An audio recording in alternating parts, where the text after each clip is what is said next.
सीतारमण श्री रघुनाथ जय जय।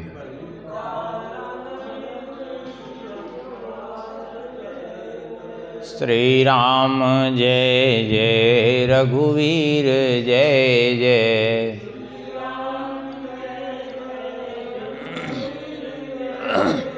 सीतारमण श्री रघुनाथ जय जय।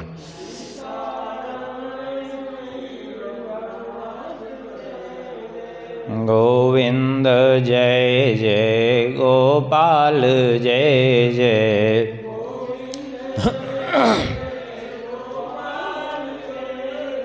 श्री राधा रमण हरि गोविंद जय जय।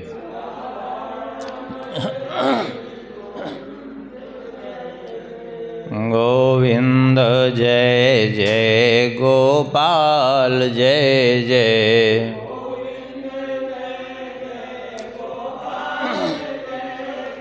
श्री राधा रमण हरि गोविंद जय जय।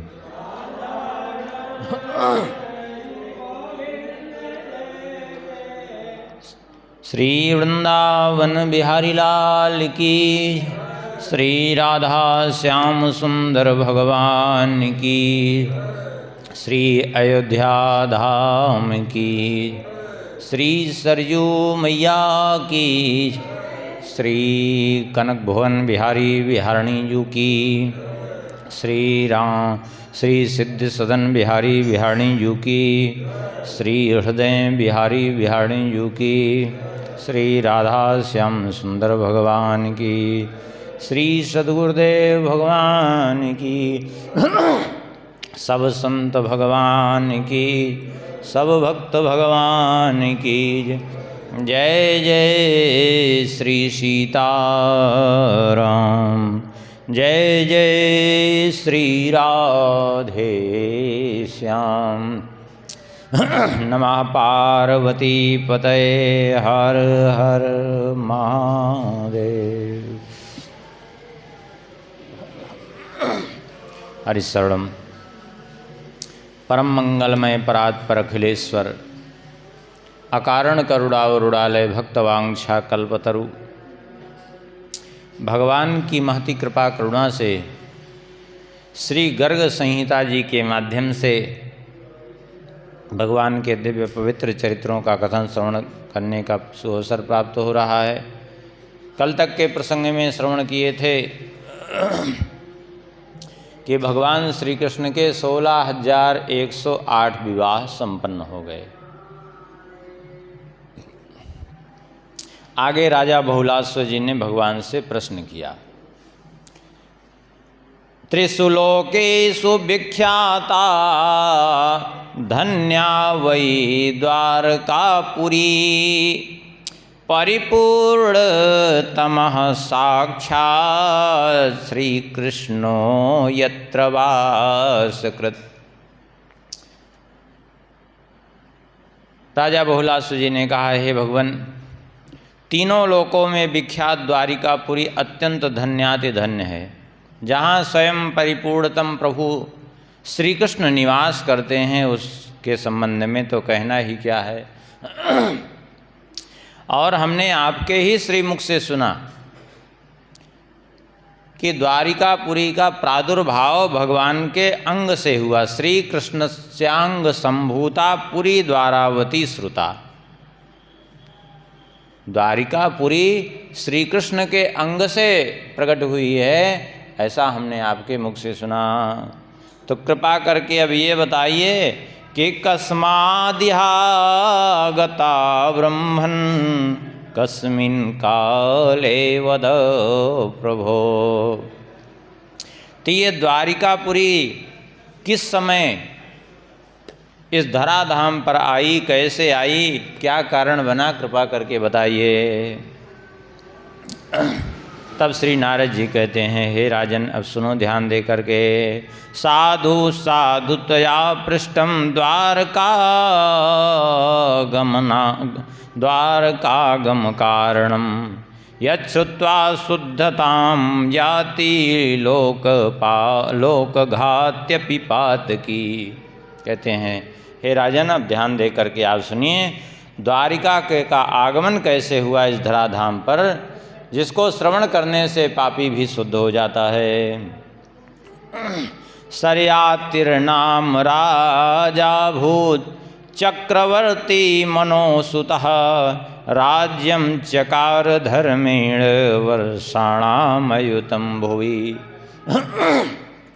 वैवस्वत मनु जी के पुत्र शर्याति जी, अभी कल या परसों स्मरण किए थे शर्याति जी की कन्या, जिसकी कन्या थी सुकन्या।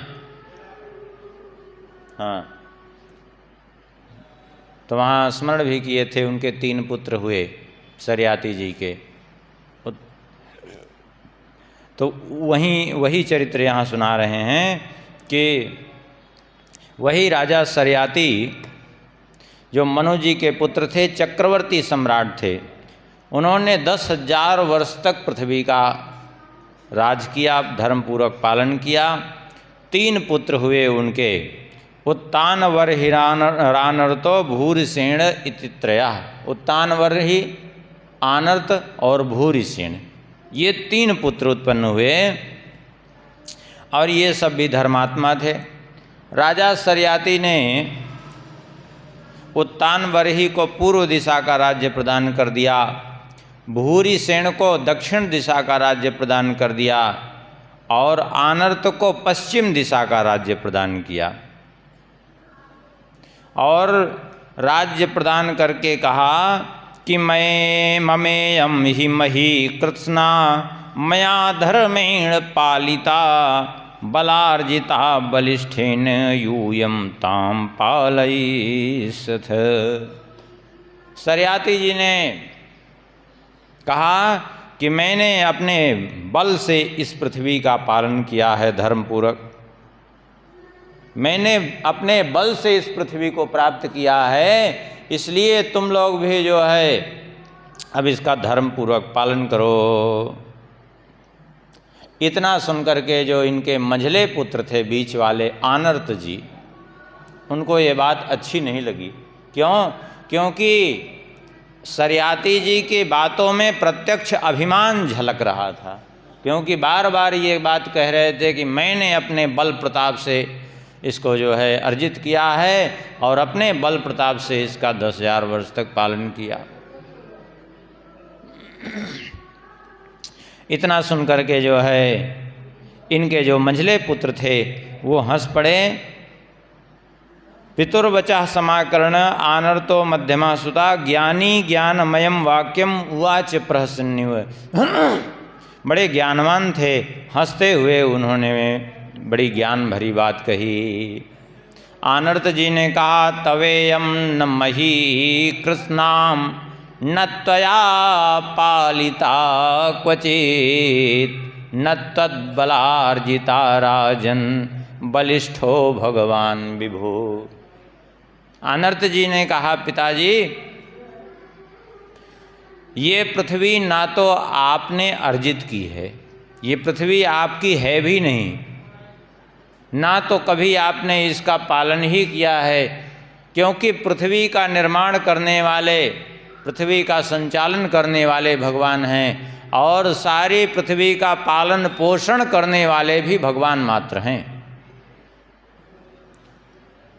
आपको तो केवल जो है इतने दिन भगवान ने अपनी इच्छा से राजपद दे दिया, वास्तव में आपने कुछ भी नहीं किया है। और रही बात आप जो ये कह रहे हैं कि मैंने अपने बल से, तो दुनिया में कोई बलवान नहीं है, बलवान तो एकमात्र हैं, बलिष्ठो भगवान विभु, एकमात्र भगवान ही बलवान हैं, बाकी कोई भी बलवान नहीं है। उन्हीं की इच्छा से किसी को थोड़ा सा अंश प्राप्त हो गया तो वो अपने को बलवान मान लेता है, बाकी वास्तव में बलवान नहीं है। क्योंकि ये पृथ्वी भी मही श्री कृष्ण देवस्य तेनैव परिपालिता तत्तेजसा जिता कृष्णा बलिष्ठो न हरे समा। स्वयं भगवान श्री कृष्ण, स्वयं भगवान श्री हरि ही एकमात्र जो है इस पृथ्वी के पालन करता है और उन्हीं की इच्छा से ये पृथ्वी है। उन्होंने ही इस पृथ्वी का अर्जन किया है, उनके तेज से इस पृथ्वी का निर्माण हुआ है और भगवान के समान कोई बलिष्ठ है नहीं, हो नहीं सकता है। वे ही भगवान जो है उन्होंने स्वयं ही अलग अलग स्वरूपों से जगत की सृष्टि, पालन और संहार का कार्य स्वयं अपने ऊपर लिया है। वे भगवान ही ब्रह्मा जी के रूप में सृष्टि, वे ही भगवान विष्णु के रूप में पालन और वे ही शिव जी के रूप में संहार करता हैं। वास्तव में देखा जाए तो वे ही सबके काल भी हैं। इसलिए पिताजी आपका यह अभिमान व्यर्थ है।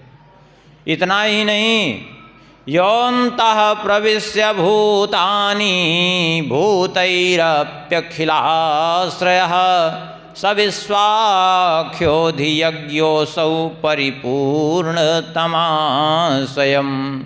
वे ही परिपूर्णतम प्रभु समस्त प्राणियों में, समस्त भूत पदार्थों में विराजमान होकर के इस सृष्टि का संचालन कर रहे हैं। किसी के भीतर से भगवान निकल जाएं, क्या कुछ करने लायक रह जाएगा? क्या नहीं रह जाएगा।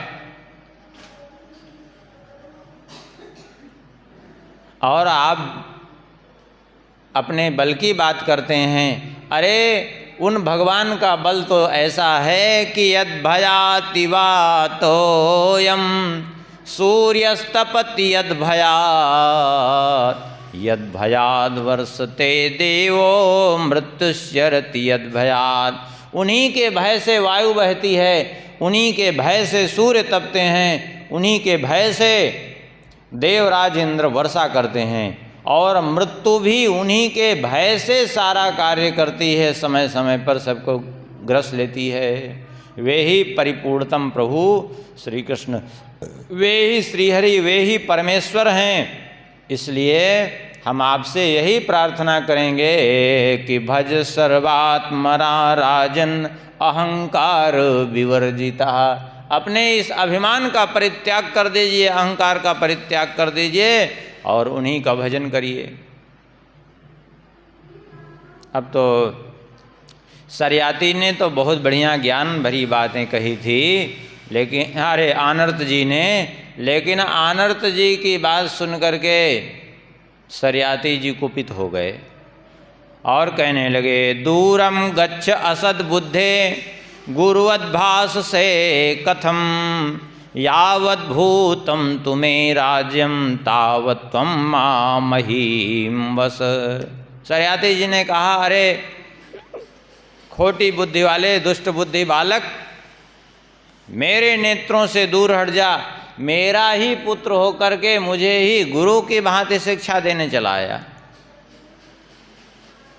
तुझे अपने भगवान पर इतना ही भरोसा है, इतना ही विश्वास है, तो जा, जहाँ तक मेरा राज्य है, संपूर्ण पृथ्वी के इस राजा थे उस समय, बोले जहाँ तक मेरा राज्य है वहाँ तक की भूमि को तुम छोड़ दो, उस भूमि पर तुम निवास मत करो। जाओ उन्हीं से जिनको तुम सर्वसमर्थ भगवान मानते हो, उन्हीं से प्रार्थना करो, वे ही तुम्हारे लिए क्या कोई नई पृथ्वी दे देंगे क्या? इस प्रकार से जब कहा,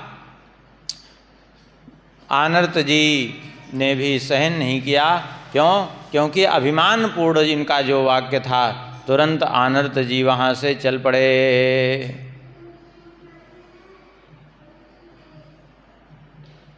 और आनर्त जी ने विचार किया कि संपूर्ण पृथ्वी पर तो पिताजी का राज्य है, अब मैं निवास कहाँ कर सकता हूँ? अब तो मुझे भगवान से ही अलग से भूमि लेनी है। तो पृथ्वी पर तो पिताजी का राज्य है, जल में तो नहीं है। ऐसा निश्चय करके पित्रा निःसारितो राज्ञाप्यानर्तोऽब्धि तटं गतः बेलामेत्य तपस्ते पे वर्षाणामयुतम जले। समुद्र के जल में चले गए और समुद्र के जल में खड़े होकर के तप करना प्रारंभ कर दिया। बोले अब अपने पिताजी के राज्य की पृथ्वी पर मुझे नहीं रहना है, हम जल में खड़े हो करके तप करेंगे, जब भगवान हमें पृथ्वी देंगे तभी हम उसी पे निवास करेंगे। ऐसा निश्चय करके इन्होंने तप करना प्रारंभ किया। कितना किया? बोले वर्षाणामयुतम जले, 10,000 वर्षों तक कठोर तप किया जल में खड़े हो करके। प्रेम लक्षणया भक्त्या संतुष्टो भगवान हरि, तस्मै स्वं दर्शनम दत्वा वरम ब्रूहीत्युवाच।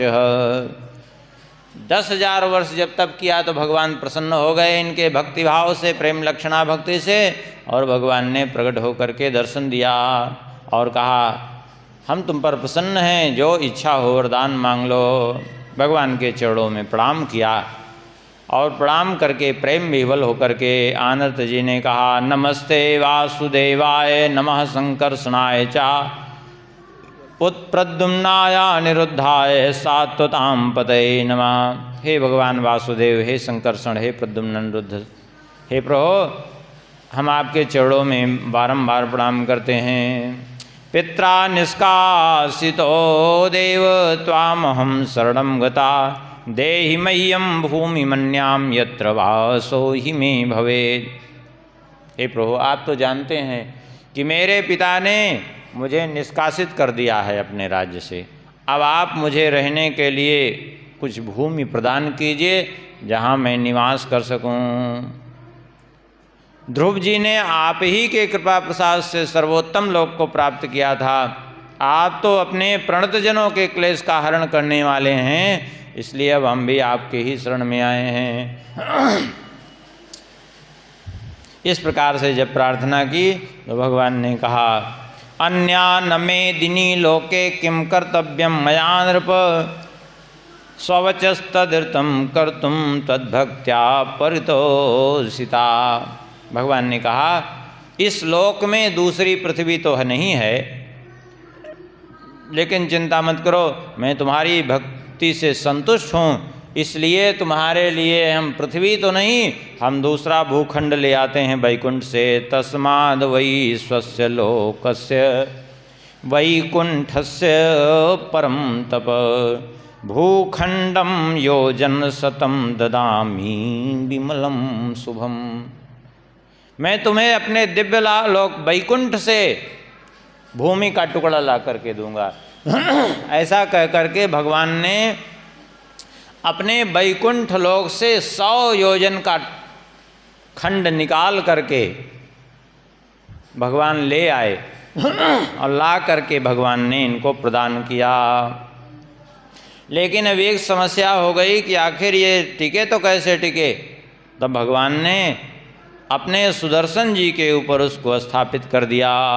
चक्रम सुदर्शनम धृत्वा समुद्रे भीमनादिनी, दधार भगवान देवस्तस्यो परिविदेहराट।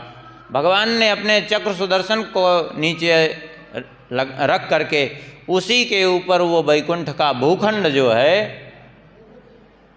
स्थापित कर दिया और कहा ठीक है अब तुम यहीं राज्य करो। वैकुंठ का ही वैभव वहाँ भरा हुआ था। और आनर्तो लक्ष्यवर्षान्तं तत्र राज्यं चकारः, पुत्र पौत्र समायुक्तो राजन वैकुंठ संपदम। आनर्त जी ने 1,00,000 वर्षों तक वहाँ पुत्र पौत्रों से संपन्न होकर के राज्य किया। आनर्त के पिता जब सरियाती ने ये बात सुनी कि भगवान ने उनको ला करके भूखंड प्रदान कर दिया, तब उनको बड़ा विस्मय हुआ, अपने आप पर बड़ी लज्जा हुई कि हमने भगवान का तिरस्कार किया। सत्य तो यही है कि भगवान की इच्छा से सब कुछ चल रहा है, लेकिन हम अपने पुत्र को नहीं समझ पाए। तो आनर्त जी को भगवान ने यह भूमि प्रदान की, इसलिए उस क्षेत्र का नाम भी पड़ गया आनर्त देश उस समय। द्वारिका तो बाद में नाम पड़ा, आनर्त देश उस समय नाम हुआ। इन्हीं आनर्त के पुत्र हुए रैवत, जिनकी पुत्री रेवती थी। कहते हैं आनर्त के पुत्र रैवत। और पूर्व काल में श्रीशैल पर्वत जो दक्षिण भारत में है, जहाँ मल्लिकार्जुन भगवान शंकर जी विराजमान हैं, उस श्रीशैल पर्वत के एक पुत्र हुए।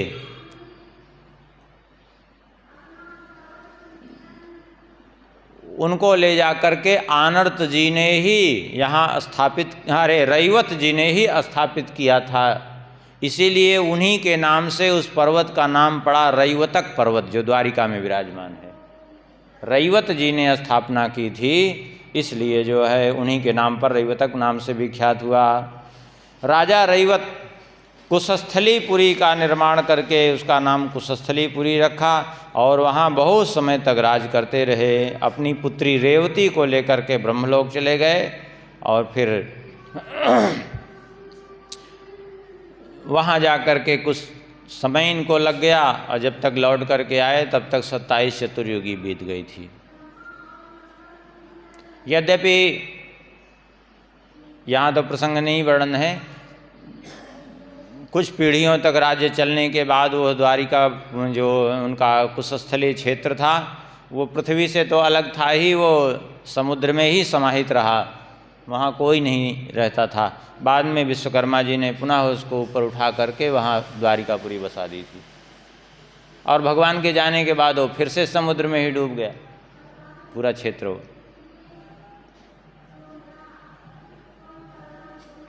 तो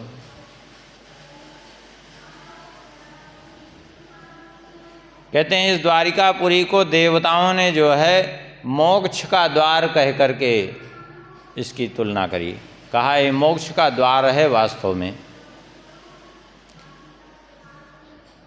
श्री नारद जी ने कहा इस प्रकार से हमने तुम्हें द्वारिकापुरी का इस पृथ्वी पर आगमन का पूरा समाचार सुनाया। राजा बहुलास्व ने कहा हे प्रभो, सर्वतीर्थमयी भूमिर्द्वारका नगरी शुभा, तत्र मुख्यानि तीर्थानि वद मां मुनि सत्तम। कहा हे प्रभो, ये द्वारिकापुरी कृपा करके जो अत्यंत कल्याणमयी है, तीर्थमयी, ऐसी द्वारिकापुरी के जो मुख्य मुख्य तीर्थ हैं उन तीर्थों को कृपा करके मुझे सुनाइए। उन तीर्थों के संबंध में हम जानना चाहते हैं। तब श्री नारद जी कहते हैं आप प्रभासा तीर्थमयी मर्यादिकृत्य यज्ञा, भूमिर्मोक्ष प्रदा राजन द्वारकायो जनई सतम। श्री नारद जी कहते हैं द्वारका से प्रभास तक, प्रभास क्षेत्र तक संपूर्ण भूमि जो है वो वास्तव में तीर्थ ही है, वो यज्ञ भूमि, तीर्थमयी भूमि है। और यही है द्वारिका। कहते हैं इसका विस्तार वैसे 100 योजन का है और इसका दर्शन करने मात्र से द्वारकाम नगरीम दृष्ट्वा नरो नारायणो भवेत। इस द्वारकापुरी का दर्शन करने से मनुष्य भगवत स्वरूपता को प्राप्त कर लेता है। और द्वारकायामृतः कोपी गर्दभोपी चतुर्भुजा, पश्चन शृण्वन् कथां तस्या द्वारकेति वदन् क्वचित्, दृष्ट्वा दद्यात् तृणं मृत्युं गतो याति परां गतिम। कहते हैं इस द्वारकापुरी में कोई यदि गधा भी मर जाए तो वह भी मर करके चतुर्भुज स्वरूप प्राप्त करके भगवान के परम धाम को चला जाता है। जो इस द्वारकापुरी का दर्शन करता है, जो इसकी कथा सुनता है, अथवा द्वारका द्वारका इस नाम का भी उच्चारण करता है, वह जहाँ कहीं भी दर्शन स्नान करके दान करता है द्वारकापुरी का उच्चारण करके, वह भी मृत्यु के बाद परम गति को प्राप्त करता है। कहते हैं एक बार की बात है, एकदा रेवतम भक्तम प्रेमानंद समाकुलम प्रेक्ष्य स्वं दर्शनम दत्वा हरिरश्रु मुखो भवत। एक समय की बात है, भक्त रैवत जी को प्रेमानंद में आकुल व्याकुल देख करके भगवान ने अपना दर्शन कराया उनको। जब भगवान ने दर्शन कराया उनके, उस समय मुख पर अश्रुधारा बह चली थी। भगवान इस व्याकुलता को देख करके जो है भगवान ने प्रकट होकर के उनको दर्शन दिया। तो उस समय इनकी इस दशा को देख करके, रैवत जी की विह्वल दशा को देख करके भगवान के भी नेत्र सजल हो गए और भगवान के नेत्रों से जलधारा बहने लगी। और भगवान के नेत्रों से जो जलधारा बही, उससे एक नदी तैयार हो गई और उसी का नाम है गोमती नदी। जो द्वारका में गोमती नदी है वो भगवान के नेत्रों से ही प्रकट हुई। कहते हैं जिसके दर्शन मात्र से तन्नेत्र बिंदु संभूता गोमती सा महानदी यस्या दर्शन मात्रेण ब्रह्म हत्या प्रमोच्यते। भगवान के नेत्र बिंदुओं से जो महानदी गोमती प्रकट हुई, जिनके दर्शन मात्र से ब्रह्म हत्या जैसे पातकों का विनाश हो जाता है।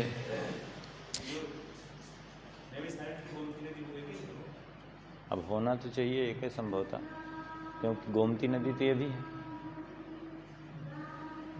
इनको भी गंगा गोमती कहते हैं, तो गोमती हो संभवतः यही होंगी। अब वहाँ कौन सी गई है मालूम नहीं है, लेकिन हो सकता है यही हो, क्योंकि इनकी भी बड़ी महिमा शास्त्रों में वर्णन है। तो कहते हैं गोमती जी ब्रह्म हत्या जैसे पापों का विनाश करने वाली हैं। और गोमती तीरजम पुण्यम रजो यो धारय नरा सतजन्म कृतात् पापान्मुच्यते नात्र संशया। जो गोमती नदी के तट की पवित्र रज को लेकर के अपने शीश पर धारण कर लेता है, वह भी 100 जन्म के पाप से तुरंत मुक्त हो जाता है, इसमें कोई संदेह नहीं है। और स्नान काले गोमतीति वदत्यपिनरः क्वचित् गोमत्या स्नानजं पुण्यम लभते वही न संशया। यदि मान लिया गोमती जी स्नान करने नहीं जा पाया, घर में ही स्नान कर रहा है अथवा किसी सरोवर अथवा दूसरी नदी में ही स्नान कर रहा है, और गोमती जी का नाम लेकर के यदि वो स्नान करता है तो उसको भी गोमती नदी स्नान का फल प्राप्त हो जाता है। कहते हैं मकरस्थे रवौ माघे प्रयागे स्नानमाचरेत् सतास्वमेधजं पुण्यम संप्राप्नोति विदेहराट। मकर राशि में जब सूर्य देव विराजमान हों, मकर राशि पर स्थित हों, उस समय माघ मास में प्रयाग में त्रिवेणी स्नान करने का जो फल प्राप्त होता है, अर्थात माघ में मकर में त्रिवेणी में स्नान करता है, तो कहते हैं एक बार स्नान करने मात्र से 100 अश्वमेध यज्ञ शताश्वमेधजम पुण्यम संप्राप्नोति विदेहराट। प्रयाग में माघ में मकर राशि पर जब सूर्य हो तो स्नान करने से 100 अश्वमेध यज्ञ का फल प्राप्त हो जाता है। कहते हैं लेकिन उसी समय जैसे मकर राशि पर ही सूर्य हैं, उस समय गोमती जी में स्नान करे तो प्रयाग स्नान की अपेक्षा 1000 गुना अर्थात 1000 गुना फल की प्राप्ति हो जाती है उसको। कहते हैं गोमती जी के माहात्म्य को तो गोमत्या शैव माहात्म्यम वक्तुम नालम चतुर्मुखः। गोमती जी की महिमा का वर्णन करने में स्वयं ब्रह्मा जी भी 4 मुखों से अपने वर्णन करें तो भी समर्थ नहीं हैं। गोमत्याम चक्र तीर्थेषु पाषाण निचयास्य ते सर्वे चक्रताम यान्ति पूजनीया प्रयत्नता। कहते हैं गोमती में चक्र तीर्थ में जो पाषाण हैं, अर्थात द्वारिका में जो चक्र तीर्थ है वहाँ जो पाषाण हैं वे सब के सब चक्र भाव को प्राप्त होते हैं और इसीलिए उनकी यत्नपूर्वक पूजा करनी चाहिए। कहते हैं जो भी चक्र चिन्हे चक्र तीर्थे द्वादश्याम स्नानमाचरेत् चक्रपाणि पदम याति पापानां भाजनोपि। जो चक्र चिन्ह से युक्त इस चक्र तीर्थ में स्नान करता है द्वादशी के दिन, वह कदाचित पापी भी हो तो भी जो है पाप मुक्त होकर के भगवान के परम पद को प्राप्त कर लेता है। कोटि जन्म कृतई पापम पतितो यो पिपात की चक्र तीर्थाथस्य सोपानम एत्य मुक्तिम समारुहेत। कहते करोड़ों करोड़ों जन्मों के संचित पाप हों और ऐसे पतित व्यक्ति हो कि करोड़ों करोड़ों जन्मों के का संचित पाप उसके पास है, फिर भी चक्र तीर्थ की सीढ़ियों पर पहुंच करके वह भी मोक्ष का भाजन बन जाता है, मोक्ष पद को प्राप्त कर लेता है। सुन करके राजा बहुलाश्व जी ने प्रश्न किया, गोमत्याम हि महानद्याम चक्रतीर्थम शुभार्थदम कथम जातम बहुमतम तन्मे ब्रूहि मामते। हे भगवान, महानदी गोमती में जो चक्र तीर्थ है वो इतना माननीय कैसे हो गया, अर्थात इतना कैसे उसकी महिमा हो गई, कृपा करके बताइए। तब श्री नारद जी कहते हैं, अत्रयोदाहरन्तीम इतिहासं पुरातनम यस्य श्रवणमात्रेण पापहानि प्रजायते। कहते हैं इस विषय में हम आपको एक कथा सुनाते हैं जिसको श्रवण करने मात्र से पाप का विनाश हो जाता है। एक समय की बात है, अलकेशो राजराजो निधीशो धर्म भृत प्रभु वैष्णवम यज्ञमारे भे कैलासोत्तर भूमिषु। एक बार की बात है, अलकापुरी के स्वामी राजाधिराज निधियों के स्वामी श्री कुबेर जी कैलाश के उत्तर तट की भूमि पर उन्होंने वैष्णव नाम का एक यज्ञ प्रारंभ किया, वैष्णव यज्ञ। उस यज्ञ के द्वारा वे भगवान विष्णु को प्रसन्न करना चाहते थे, भगवान विष्णु की आराधना। इसलिए उस यज्ञ में तस्य यज्ञे स्वयं विष्णु रागत वै सुधामता। भगवान विष्णु उस यज्ञ में स्वयं अपने धाम से आए और ब्रह्मा शिवो जम्भभेदी वरुणो याद सांपति। कहते हैं ब्रह्मा जी आए, शिव जी आए, जम्भभेदी माने इंद्र आए, वरुण जी आए और वायु यम सूर्य चंद्र पृथ्वी गंधर्व अप्सरा सिद्ध आदि सभी वहाँ पधारे उस यज्ञ में जो ये यज्ञ कर रहे थे कुबेर जी। इतना ही नहीं, बड़े बड़े देवर्षि और ब्रह्मर्षि भी वहाँ पधारे। उस समय कुबेर का एक पुत्र था नलकूबर, धनाध्यक्ष बनाया गया उसको उस यज्ञ में, क्योंकि कुबेर जी तो यजमान थे। अब यजमान तो और दिन भर यज्ञ में व्यस्त रहेगा तो वो दूसरा काम तो नहीं कर सकता, दूसरे कामों के लिए तो दूसरे को नियुक्त करना पड़ेगा ना। जैसे युधिष्ठिर जी ने भी यज्ञ किया तो क्या किया, बोले भीमो महानसाध्यक्षो धनाध्यक्षा सुयोधना, भीमसेन को भोजनालय का अध्यक्ष और दुर्योधन को धनाध्यक्ष बना दिया, कोषाध्यक्ष बना दिया। ऐसे ही उस समय नल कुंवर जो कुबेर के पुत्र थे, इनको धनाध्यक्ष बनाया गया। और यज्ञ की रक्षा में भगवान शंकर जी के गण जो हैं वीरभद्र जी, इनको नियुक्त किया गया। और जितने वहाँ सत्पुरुष आएंगे, जितने ऋषि महर्षि आएंगे, उनकी सेवा का भार ले लिया गणेश जी ने अपने ऊपर, क्योंकि आखिर हैं तो श्री कृष्ण ही वे, तो उसके महत्व को तो भली भांति जानते हैं। तो उन्होंने ये सारा भार अपने ऊपर ले लिया। मरुदगणों को रसोई परोसने का कार्य सौंपा गया कि इतने लोग रहेंगे तो 49 मरुदगण रसोई परोसने का कार्य करते। श्री कार्तिकेय जी महाराज बड़े धर्मपूर्वक वहाँ सभा मंडप में आए गए अतिथिजनों का पूजन सत्कार करते। घंटानाद और पार्श्वमौली ये दोनों कुबेर के मंत्री थे और बड़े शास्त्रज्ञ थे, और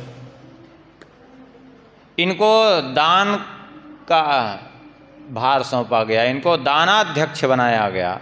इस प्रकार से सारी व्यवस्था वहाँ की गई और यज्ञ प्रारंभ हो गया। धीरे धीरे यज्ञ संपन्न हो गया और कहते हैं अध्वरावभृतस्नात राजराजो महामना परम भागम च देवेभ्यो विप्रेभ्यो दक्षिणामदात्। उस समय हुआ ये कि यज्ञांत स्नान, पूरे उसमें यज्ञ के अंत में जो है यजमान को जो है यज्ञांत स्नान कराया जाता है। उस दिव्य कलश के जल से, उसको पवित्र कलश के जल से उसको स्नान कराते हैं, प्रोक्षण करते हैं उसको पवित्र करने के लिए। तो उस समय कुबेर जी को जो है यज्ञांत स्नान हुआ और उन्होंने ब्राह्मणों को उत्तम भाग प्रदान किया, देवताओं को भाग प्रदान किया, ब्राह्मणों को पर्याप्त दक्षिणा प्रदान की उन्होंने। और उस यज्ञ में देवर्षिगण संतुष्ट हो गए। सब दंड छत्र जब सब संतुष्ट हो गए, सब अपने अपने स्थान को चले गए, तब अंत में आ गए महर्षि दुर्वासा जी। अब जब दुर्वासा जी पहुँचे वहाँ, दंड छत्र जटा धारण किए हुए, स्वभाव से ही दुर्वासा जी को सभी जानते हैं। दुर्वासा जी कैसे? बोले एवं पूणे ध्वरे मुखे तुष्टे देवर सत्व में आजगामास दुर्वासा दंडी छत्री जटाधारा क्रोधी कृशः पादुकांघ्रे दीर्घमश्रु कृशोदरा दर्भासन समित पात्र मृगधर्म चराह परा। क्रोधी स्वभाव के तो है ही हैं। तपस्या करते करते एकदम कृशकाय, एकदम दुर्बल, चरणों में खड़ाऊ पहने हुए, दाढ़ी मूछ के बाल, बहुत बड़े बड़े, पेट एकदम सूख करके पेट और पीठ बिल्कुल एक दिख रहे थे, इतने दुर्बल थे। कुशासन समिधा जलपात्र और मृग चर्म लिए हुए अचानक श्री दुर्वासा जी पधारे। अब तो जब जाकर के पधारे तो वहाँ कुबेर जी ने प्रसन्न होकर के महर्षि दुर्वासा जी के सामने विधिवत पूजन किया, उनका परिक्रमा के चरणों में प्रणाम किया और कहा अद्य में सफलम जन्म सफलम मंदिरम च मे अद्य में सफलो यज्ञो ब्रह्मस्तयागते सती। हे ब्रह्मन, आज आपके पदार्पण से मेरा यज्ञ सफल हो गया, मेरा जन्म सफल हो गया, मेरा जीवन सार्थक हो गया। आप मेरा भवन आज सार्थक हो गया। सुन करके दुर्वासा जी हंस पड़े और दुर्वासा जी ने कुबेर से कहा, त्वम राजो धर्मात्मा दानी विप्रपरायण कृतस्ते वैष्णव यज्ञो विष्णु संतोष कारणा। हे राजन, तुम तो बड़े धर्मात्मा हो, दानी हो, ब्राह्मण भक्त हो। तुमने भगवान विष्णु को प्रसन्न करने के लिए, उनको संतुष्ट करने के लिए ये वैष्णव यज्ञ किया है। हे वैश्रवण कुबेर, मैंने तुमसे कभी कुछ मांगा नहीं है, लेकिन आज मैं तुमसे कुछ याचना अवश्य करूँगा। तुम मेरी याचना को पूर्ण करो। यदि तुम मेरी याचना को पूर्ण कर दोगे तो मैं तुम्हें वरदान दूंगा, और यदि मेरी याचना को तुम नहीं पूर्ण करोगे तो मैं तुम्हें श्राप दे करके भस्म कर दूंगा। बड़ी विचित्र बात है, पूर्ण करो तो वरदान और नहीं तो फिर भस्म। अब तो बोले क्या चाहिए, आप आज्ञा करिए। बोले त्रिलोकी की सारी 9 निधियाँ तुम्हारे घर में हैं, क्योंकि 9 निधियों का स्वामी तुमको बनाया गया, क्योंकि निधिपति तुम कहलाते हो।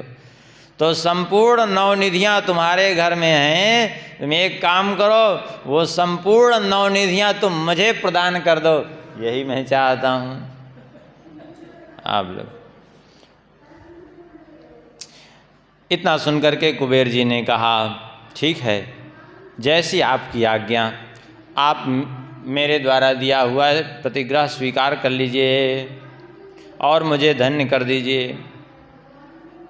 अब तो जो है, अब 9 निधियाँ ही तो उनके पास सब कुछ हैं, और 9 निधियाँ न रहें कुबेर जी के पास तो क्या बचेगा। जो 9 निधियाँ ही न रहें तो फिर कुछ बचेगा नहीं। लेकिन फिर भी कुबेर जी बड़ी उदारतापूर्वक देने के लिए उद्यत हैं। लेकिन अब वो जो दानाध्यक्ष थे कुबेर के, घंटामौली और घंटानाद और पार्श्वमौली, वो लोभ में पड़ गए, और लोभ में पड़ करके उन दोनों ने जाकर के कुबेर जी से कहना प्रारंभ कर दिया, एकोयम ब्राह्मणो लोभी निधिवी किम करिष्यति लक्ष्यम दिव्यम देहि चास्मै वृत्ति रक्ष तथोत्तराम। उन दोनों ने कहा, अरे लोभी ब्राह्मण अकेला ही 9 निधियाँ लेकर के क्या करेगा। अरे छोड़िए, इसके चक्कर में मत पड़िए, ये आप क्या कर रहे हैं। यद्यपि कुबेर जी मान नहीं रहे थे, कुबेर जी देने के लिए तैयार थे, लेकिन अब वो बीच बीच में टपक रहे थे। अरे बोले, ऐसा अनर्थ मत करिए, आपके पास बचेगा ही क्या है, 9 निधियाँ ही तो आपके पास सब कुछ हैं, और यदि आप दे देंगे तो क्या होगा। एक काम करिए, इसके बदले में इनको 1 लाख दीनार माने स्वर्ण मुद्राएं प्रदान कर दीजिए। इतना बहुत है इन ब्राह्मण के लिए, और इसके अतिरिक्त क्या चाहिए। और अपनी वृत्ति की रक्षा करिए, इस उत्तर दिशा की रक्षा करिए। इस प्रकार से उन दोनों ने कुबेर जी को समझाना चालू किया। कुबेर जी तो अपने निश्चय से नहीं विचलित हुए, लेकिन दुर्वासा जी ने कुपित होकर के उनको श्राप दे दिया। दुर्वासा जी कुपित हो गए, उनके नेत्र लाल हो गए। जैसे ही दुर्वासा जी की कुपित हुए, उनके नेत्र लाल हुए। दुर्वासा जी के क्रोध से स्थाली व सर्व ब्रह्मांडम चचाल निमिषद्वयम, दुर्वासा जी को क्रोधित देख करके सारा ब्रह्मांड कंपायमान होने लगा कि अब न जाने क्या होगा। कहते हैं 2 निमेष तक ऐसे सारा ब्रह्मांड दुर्वासा जी के क्रोध के कारण हिलता रहा। कुबेर जी चरणों में पड़ गए। कुबेर जी ने कहा, प्रभु क्षमा कर दीजिए। तो कुबेर जी तो देने को तैयार थे, लेकिन वो जो दोनों समझा रहे थे, इनके कुबेर जी के जो मंत्री थे, घंटानाद और पार्श्वमौली, उन दोनों को श्राप दे दिया। बोले, घंटानाद महादुष्टम पाप बुद्धेति लुब्धका ग्राहवत्वम धनग्राही ग्राहो भव महाखल। अरे दुष्ट घंटानाद, दुर्बुद्धि, पाप बुद्धि है, अत्यंत लोभी है, ग्राह के समान धन को ग्रहण करने वाला धनग्राही है। अरे दुष्ट, जा तू ग्राह हो जा। और फिर पार्श्वमौली को श्राप दिया। पार्श्वमौले पाप बुद्धे धन लो मदान्विता, गजवत प्रेरणाम कुर्वस्त्वं गजो भव दुर्मते। अरे दुर्बुद्धि पार्श्वमौली, तू भी जो है हाथी की तरह इनको प्रेरणा दे रहा था, जा तू हाथी हो जा। तो एक भागवत के कल्प के अनुसार तो ये इंद्रद्युम्न राजा हाथी हुआ था, और हू नाम का गंधर्व था, ग्राह हुआ था। लेकिन इस जो 12 कल्प जिसकी कथा सुना रहे हैं श्री नारद जी, उसके अनुसार ये दोनों जो है, घंटानाद हाथी बन गया और पार्श्वमौली जो है, अरे घंटानाद ग्राह बन गया और पार्श्वमौली हाथी बन गया।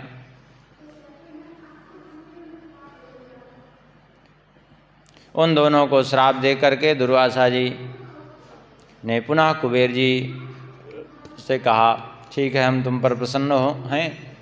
कुबेर जी ने अपनी 9 निधियां उनको सौंप दी निशंक भाव से।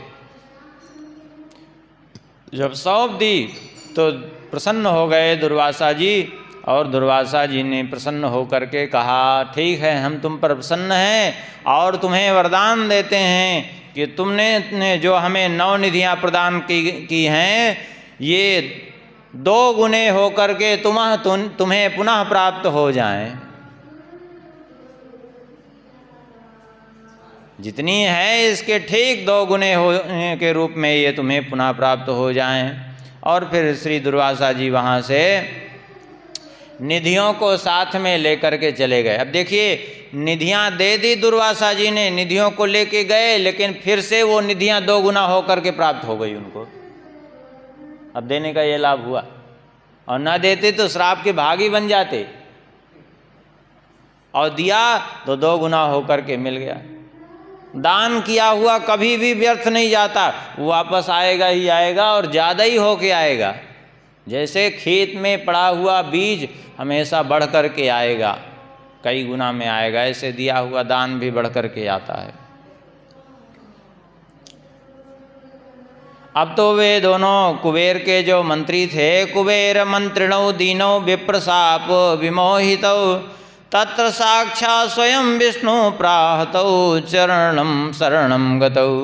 अब तो कुबेर जी के दोनों जो मंत्री थे वे अत्यंत व्यथित हो गए।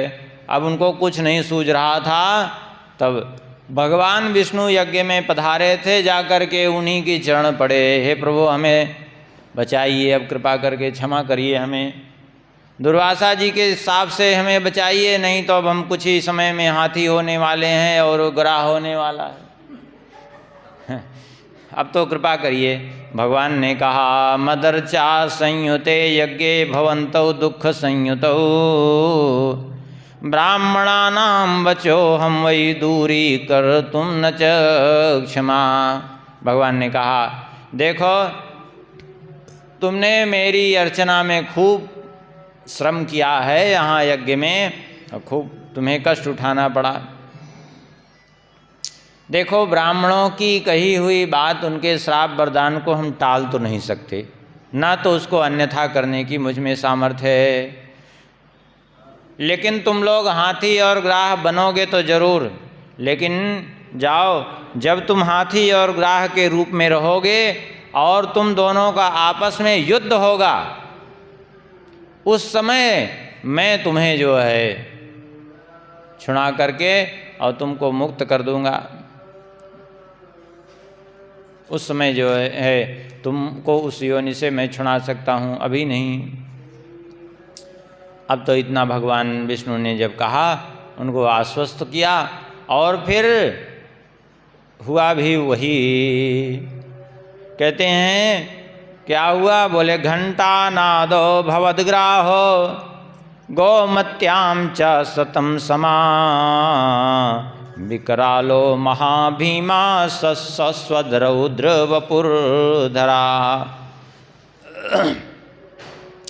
घंटानाद जो है वो गोमती जी में ही जाकर के ग्राह बना। यहीं गोमती नदी में ही ग्राह बन गया। बड़ा विकराल, बड़ा भयंकर, बहुत बड़ा रौद्र स्वरूप इसका था। और पार्श्वमौलिर गजेंद्रो भूत रैवतस्य गिरेर बने, और पार्श्वमौली जाकर के इसी रैवतक पर्वत के वन में गजराज बन गया, हाथी। और 4 दांत थे इसके बड़े बड़े, जैसे 2 दांत इन सब के हाथी के होते हैं, ऐसे 4 दांत वाला बड़ा हाथी बना। और शरीर का रंग एकदम काला, बड़ा विशाल शरीर। अब वहीं वो विचरण करता उस रैवतक के विशाल वन में वो गजराज। संयोग से एक बार की बात है, एकदा माधवे मासी गजेंद्रो गिरि गह्वरात् स्नातुम ताम गोमतीम गंगा माययौ सगुणो नदन। एक दिन की बात है, बैसाख का महीना था। वह गजराज पर्वत की तीय कंदरा से निकल करके अपने हस्तिगणों के साथ में, अर्थात हथिनियों को, बच्चों को साथ में लिए हुए और चिघाड़ता हुआ गंगा जी में की ओर चल पड़ा। वहीं गर्मी का महीना बैसाख का तो था ही, वहाँ जाकर के जल में स्नान करने लगा। अपनी सूंड से उठा उठा करके जल हथिनियों पर, अपने बच्चों पर डालने लगा, उनको नहलाने लगा। प्यास भी अपनी बुझाई, यहाँ तक तो बात ठीक थी, लेकिन उसी में क्रीड़ा करने लगा। ये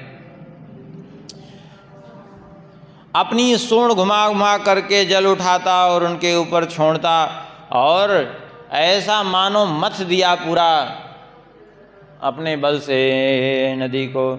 अब तो वहीं रहता था वो ग्राह। अब वो ग्राह बार बार जो है उथल पुथल होने से वह भी कुपित हो गया, और कुपित होकर के रोष में भर करके, दैव की ही प्रेरणा थी, क्योंकि उसी बहाने उनका उद्धार होना था, भगवान ने जो कहा था वो समय आ रहा था। तो कहते हैं, कुपित होकर के अग्रही चरणे नागम क्रोध पूरित विग्रह। उस ग्राह ने कुपित होकर के उस गजराज का एक पांव पकड़ लिया, अपने मुख में भर लिया। अब जब मुख में भर लिया, उसको खींचना प्रारंभ कर दिया। कहते हैं, तेनैव तद्गृहे नीतो गजेंद्रो बलदर्पिता तमाकृष्य वही प्राप्तम पुनस्तेन विकर्षिता। ओ बलोन्मत्त गजराज को वो अपने से खींचता हुआ जल के भीतर तक ले जाता, और फिर वो हाथी भी बलवान था, वो भी खींचता बल लगा करके, तो उसको बाहर तक खींच के ले आता। इस तरह से दोनों में कभी वो खींचता कभी वो खींचता, दोनों में भयंकर युद्ध प्रारंभ हो गया। अब वह बेचारे बच्चे और हथिनियाँ जो थी वो कैसे छुड़ा सकती, सब परेशान हो गए। अंत में सब व्यथित होकर के जब निराश हो गए तो सब अपने अपने स्थान को चले गए। अब वो बेचारा अकेला युद्ध करता रहा। कहते हैं, कितना युद्ध किया? बोले 55 वर्षाणि व्यतीयोपश्यतां सताम एवं कस्मलमापन्नो गजो जाति स्मरो महान। 55 वर्षाणि 55 वर्ष तक दोनों लड़ते रहे। इतना भयंकर युद्ध हुआ कि लगातार 55 वर्ष तक लड़ते रहे दोनों, और सब देख रहे हैं आकाश से, देवता भी देख करके आश्चर्यचकित हो रहे हैं। लेकिन अब करें क्या, कोई इसको नहीं छुड़ा सकते। अब तो इस प्रकार से जो है, जब ये लड़ते रहे, 55 वर्ष बीत गया। धीरे धीरे उस गजेंद्र की सारी शक्ति क्षीण होती चली जा रही थी, क्योंकि इतने वर्षों से भूखे प्यासे कैसे जो है लड़ सकता है? पड़ा था बेचारा, किसी तरह इतनी शक्ति थी तो लड़ता रहा। धीरे धीरे उसकी शक्ति क्षीण होती गई। अब वो ग्राह तो ठहरा जलचर जंतु, उसको जल में विशेष कष्ट नहीं था, ज़्यादा तो कष्ट इसी को था। अंत में विवश होकर के पूर्व जन्म का स्मरण इसको हो आया और बड़े भक्ति भाव से भगवान श्री हरि को पुकारा इसने। श्री कृष्ण कृष्ण सख कृष्ण वपुर दधान, कृष्णाय ते प्रणतिरस्तु सुरेश विष्णु, पूर्ण प्रभो परम पावन पुण्य कीर्ते, माम पाहि पाहि परमेश्वर पाप पासाद। हे श्री कृष्ण, हे कृष्ण सख अर्थात अर्जुन के सखा। भले ही उस समय भगवान का प्रादुर्भाव नहीं, लेकिन पूर्व जन्म का पूरा स्मरण करके वो कह रहा ना, क्योंकि भगवान का तो नित्य है सब। हाँ नहीं है, यहाँ नहीं है, यहाँ बस यही एक श्लोक है बस। हे प्रभु आपको बारंबार प्रणाम है। हे सर्वसमर्थ श्री हरि, हे विष्णु मेरी रक्षा करिए, मेरी रक्षा करिए, ये मुझे छुड़ाइए। इस प्रकार से जब उसने पुकारा तो एवं ग्राह गृहीतांगम स्मरंतम च हरिम हरि, ज्ञात्वा रुह्य खगम वेगाधावद्दीन वत्सला। जब ग्राह ने पैर पकड़ के रखा है और हाथी ने पुकारा तो भगवान तुरंत उसी समय दौड़े गरुण जी पर चढ़ करके, और दौड़ते दौड़ते फिर भगवान तो उस गरुण जी को भी छोड़ करके कूद पड़े भगवान, और कूद करके भगवान ने अपना चक्र ग्राह के ऊपर चलाया। जब ग्राह पर चलाया, चक्रे प्राप्ते पूर्वमेव ग्राहस्यापि शिरोद्भूतम। कहते हैं ग्राह का वह मस्तक धड़ से अलग हो गया। अब जैसे ही धड़ से अलग हो गया और वो चक्र भी जो है उसके मस्तक का भेदन करते हुए वहीं गोमती के ही कुंड में गिरा। कहते हैं तो इसलिए वहाँ चक्र के गिरने से जितने वहाँ के पाषाण थे, पत्थर थे छोटे बड़े, वो सब चक्र से चिन्हित हो गए। इसीलिए ले आते हैं लोग, गोमती चक्र रखते हैं सालग्राम जी के साथ में।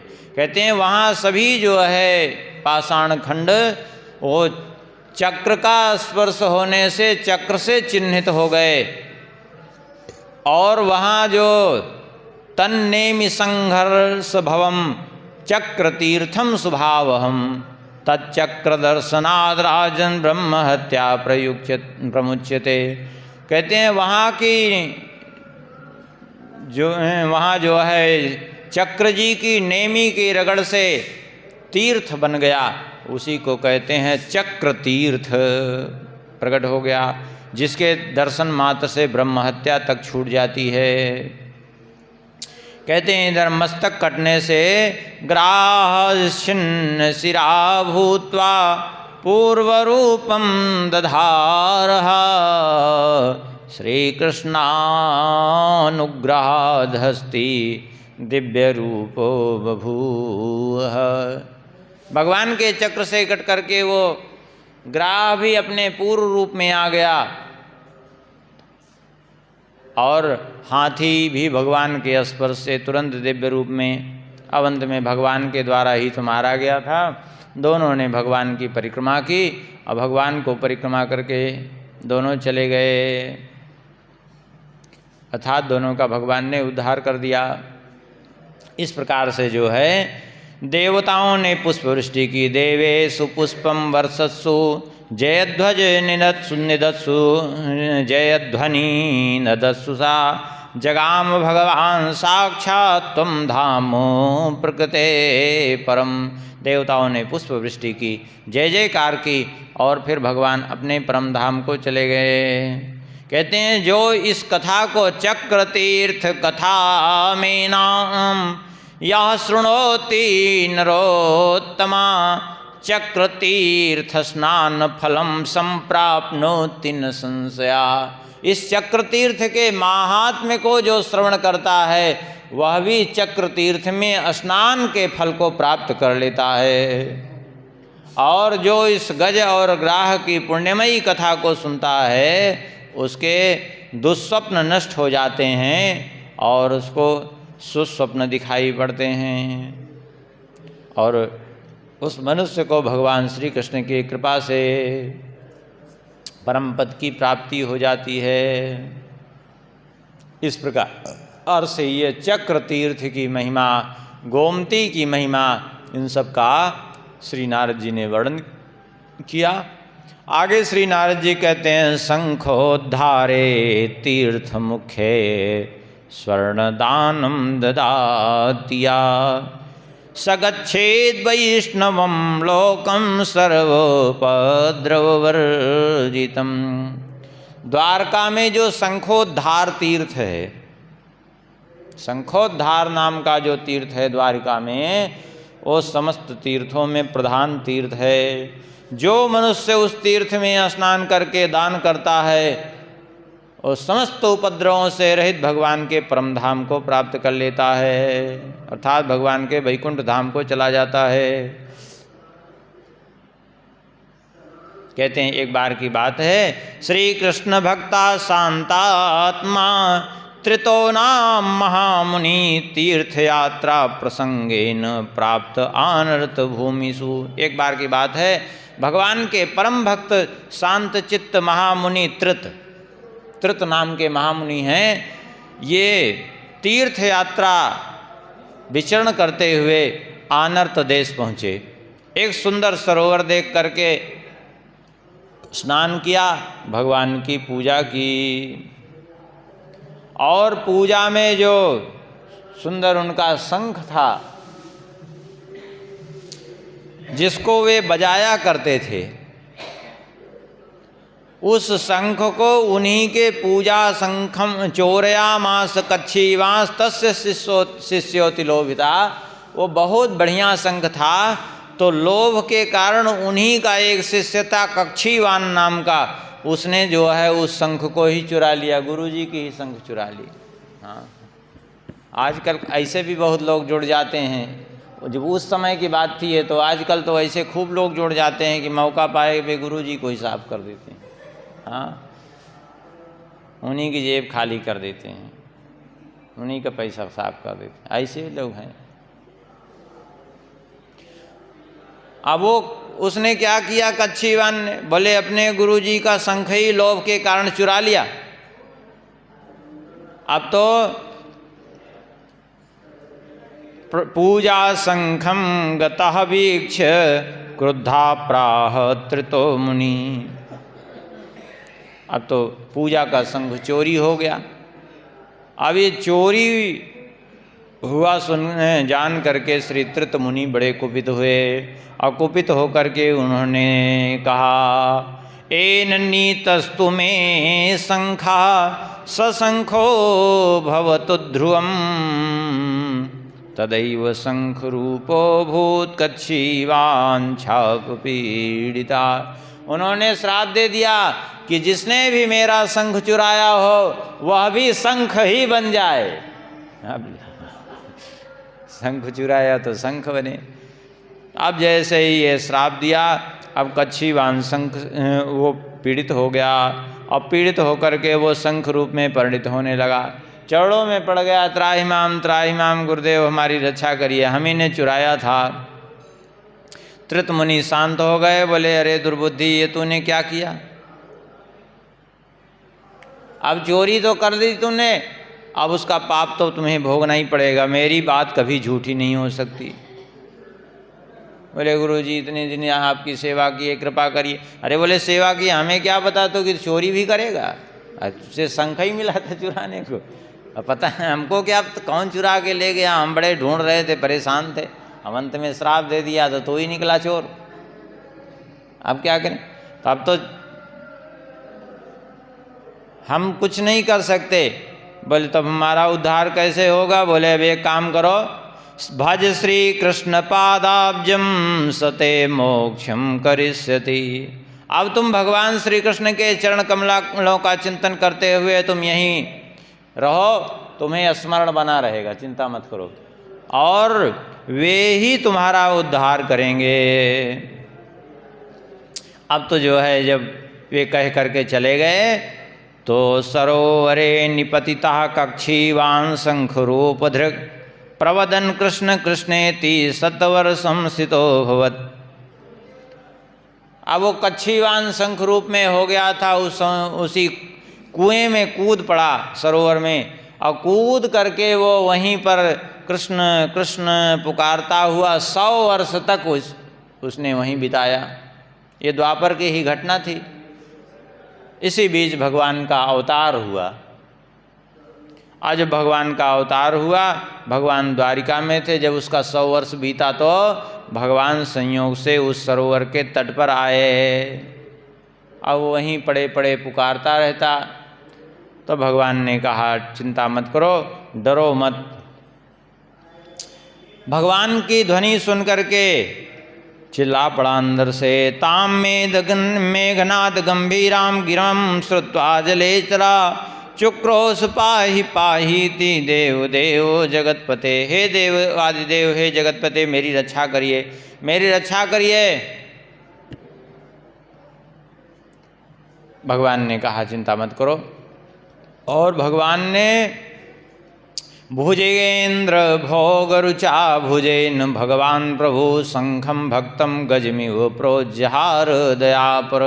भगवान ने कृपा करके जैसे गजराज को बचाया था, ऐसे ही भगवान ने कृपा करके जल में प्रवेश करके और उस शंख को भी भगवान ने निकाल लिया।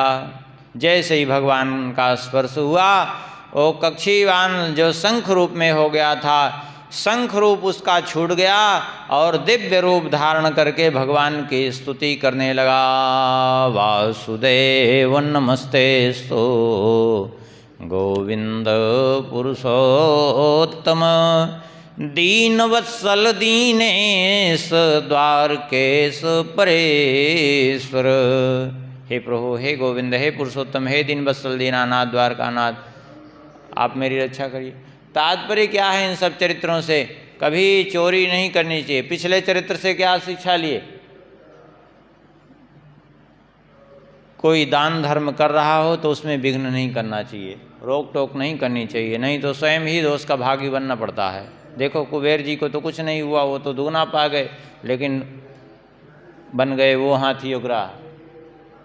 अब ऐसे यहाँ शंख चुराया उन्होंने, उनका तो कुछ नहीं बिगड़ा जिनका चुराया। अब बिगड़ किसका गया? चोरी करने वाले का। क्योंकि जिसका चुराता है उसका क्या, अरे कुछ धन हरण कर लेगा कोई तो थोड़े समय उसको कष्ट जरूर होगा, उस धन को सोच करके, समय पर उसकी आवश्यकता ना पूरी होने पर। किंतु वास्तव में देखा जाए तो हानि उसी की होगी जिसने चुराया है, सीधी बात है, क्योंकि उसने अपना बिगाड़ लिया। कहा प्रभु आपने ही ध्रुव जी को ध्रुवे ध्रुव पदम दात्रे प्रहलादस्यार्तिहारणे, ध्रुव जी को ध्रुव पद प्रदान किया, प्रहलाद जी की पीड़ा हरण की, गजराज का उद्धार किया और राजा बलि की भेंट स्वीकार की। हे प्रभु बारंबार आपके चरणों में वंदन है। आपने ही द्रौपदी चीर संत्राण कारिणे हरे नमः गराग्निवसन वनवासे व्या पांडवा नाम सहायने। हे प्रभु द्रौपदी जी का चीर आपने बढ़ा करके उनकी लाज बचाई। पांडवों की विष से, अग्नि से, वनवास के दुखों से आपने बार बार पांडवों की रक्षा की। हे प्रभु आपने गोकुल की रक्षा की, गोपगणों की, गैयों की रक्षा की इंद्र के कोप से, गोवर्धन को धारण करके। कहते हैं माता देवकी को और वो ब्राह्मण को मरे हुए पुत्र ला करके आपने वापस कर दिए। जरासंध के कारागार में पड़े हुए राजाओं को आपने मुक्त किया। और सुदामा की दीनता को आपने हरण कर लिया। हे वासुदेव, हे संकर्षण, हे प्रद्युम्न अनिरुद्ध, आपको मेरा बारंबार, आपके चतुर्व्यूह स्वरूप को मेरा बारंबार प्रणाम है। और हे प्रभु, एक श्लोक यहाँ का एक खूब प्रसिद्ध है। यहाँ गर्ग संहिता के कई श्लोक हैं जो जगत में खूब प्रसिद्ध हैं।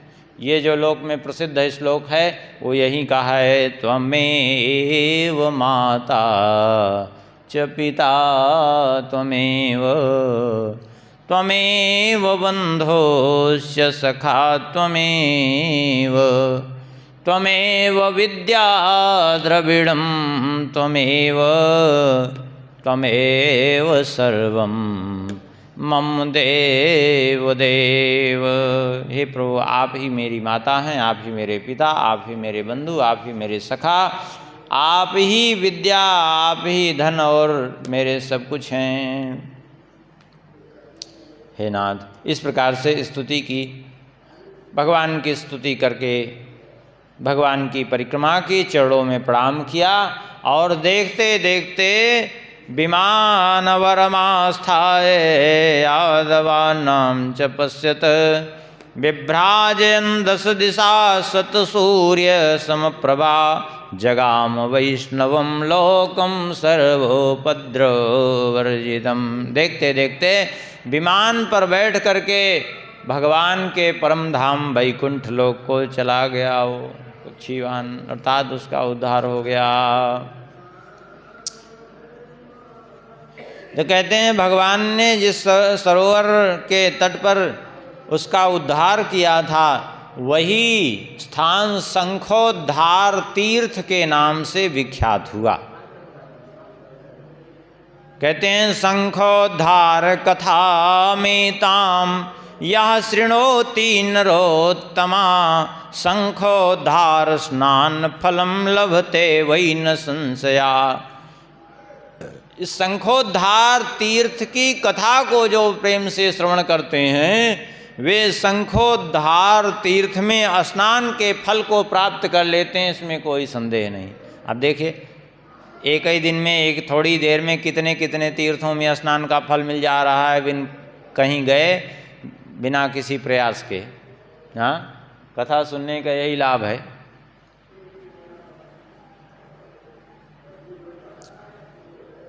आगे नारद जी कहते हैं, अब आगे के तीर्थों को सुनो। प्रभासस्यापि माहात्म्यम शृणु राजन महामते, सर्व पापहरम पुण्यम तेजसाम वर्धनम परम। प्रभास तीर्थ का अब महात्म्य सुनिए, जो सब पापों का हरण करने वाला, परम पुण्यदायक और तेज की वृद्धि करने वाला है। गोदावर्यां गुरौ सिंहे हरक्षेत्रे च कुंभगे, रविग्रहे कुरुक्षेत्रे काश्यां चंद्रग्रहे तथा, यत्फलं यत्पुण्यं लभते राजन् स्नान तो दान तो नरा, तस्मात् शतगुणं पुण्यं प्रभासे च दिने दिने। कहते हैं सिंह राशि में जब बृहस्पति जी हों तो उस समय गोदावरी में स्नान करने का जो फल होता है, अर्थात सिंह राशि में जब बृहस्पति आते हैं तो वहाँ गोदावरी में अर्थात नासिक में कुंभ लगता है।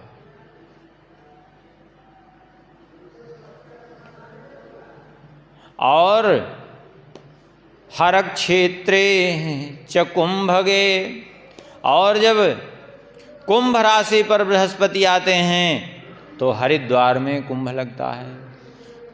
तो तात्पर्य यह है कि नासिक में कुंभ के समय स्नान करने का जो फल है और बृहस्पति जी कुंभ राशि पर रहें अर्थात हरिद्वार में कुंभ के समय जो स्नान करने का फल है, और सूर्य ग्रहण में कुरुक्षेत्र में स्नान करने, रविग्रहे कुरुक्षेत्रे, और काश्याम चंद्रग्रहे, और काशी में चंद्र ग्रहण में स्नान करने का जो फल प्राप्त होता है उसका 100 गुना फल प्राप्त हो जाता है प्रभास क्षेत्र में प्रतिदिन स्नान करने वाले को।